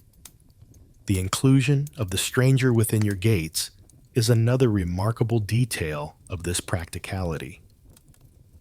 This category referred to temporary workers, traveling merchants, or resident aliens, individuals who had no formal, tribal, or familial protection. In any other ancient civilization, these outsiders would be viewed as exploitable labor, the first to be worked past the point of exhaustion. The Sabbath law extended the blanket of protection over them, ensuring that even those without a homeland to advocate for them were included in the community's rhythm of rest. It was a powerful tool for integrating outsiders, demonstrating that the community's laws protected humanity universally, not just its own citizens. Furthermore, the Sabbath had a critical economic effect. By forcing a day of inactivity, it naturally prevented one individual from gaining a perpetual, compounding advantage over another. If one farmer chose to work 7 days a week while his neighbor observed the Sabbath, the 7-day farmer would eventually corner the market and ruin the 6-day farmer. By making the rest mandatory for all, including the animals and the tools of production, the playing field was leveled. It mandated a common, agreed-upon rhythm of production, ensuring that competition remained fair and did not lead to the complete financial collapse of the less resource-rich neighbors. It fostered stability over reckless, individualistic pursuit of maximum profit. The cumulative effect of these seemingly esoteric laws, from the sanitation protocols that protected the camp from infection to the financial rules that protected the poor from debt slavery, and finally, to the Sabbath that protected all from exhaustion, was the creation of a civilization that was structurally robust and socially stable. The laws, taken together, created a framework that minimized catastrophic risk, the risk of epidemic, the risk of financial ruin, and the risk of physical burnout. These ancient statutes, often dismissed as strange ritualistic obsessions, were in reality a sophisticated, practical blueprint for the maintenance of a large, dense population under harsh environmental and economic conditions. The priests were the public health officials. The covenant was the insurance policy, and the Sabbath was the universal labor union. By embedding these safeguards into a divine command, they were rendered non-negotiable and enduring, granting the people a surprising degree of safety and security that allowed their civilization to survive for millennia.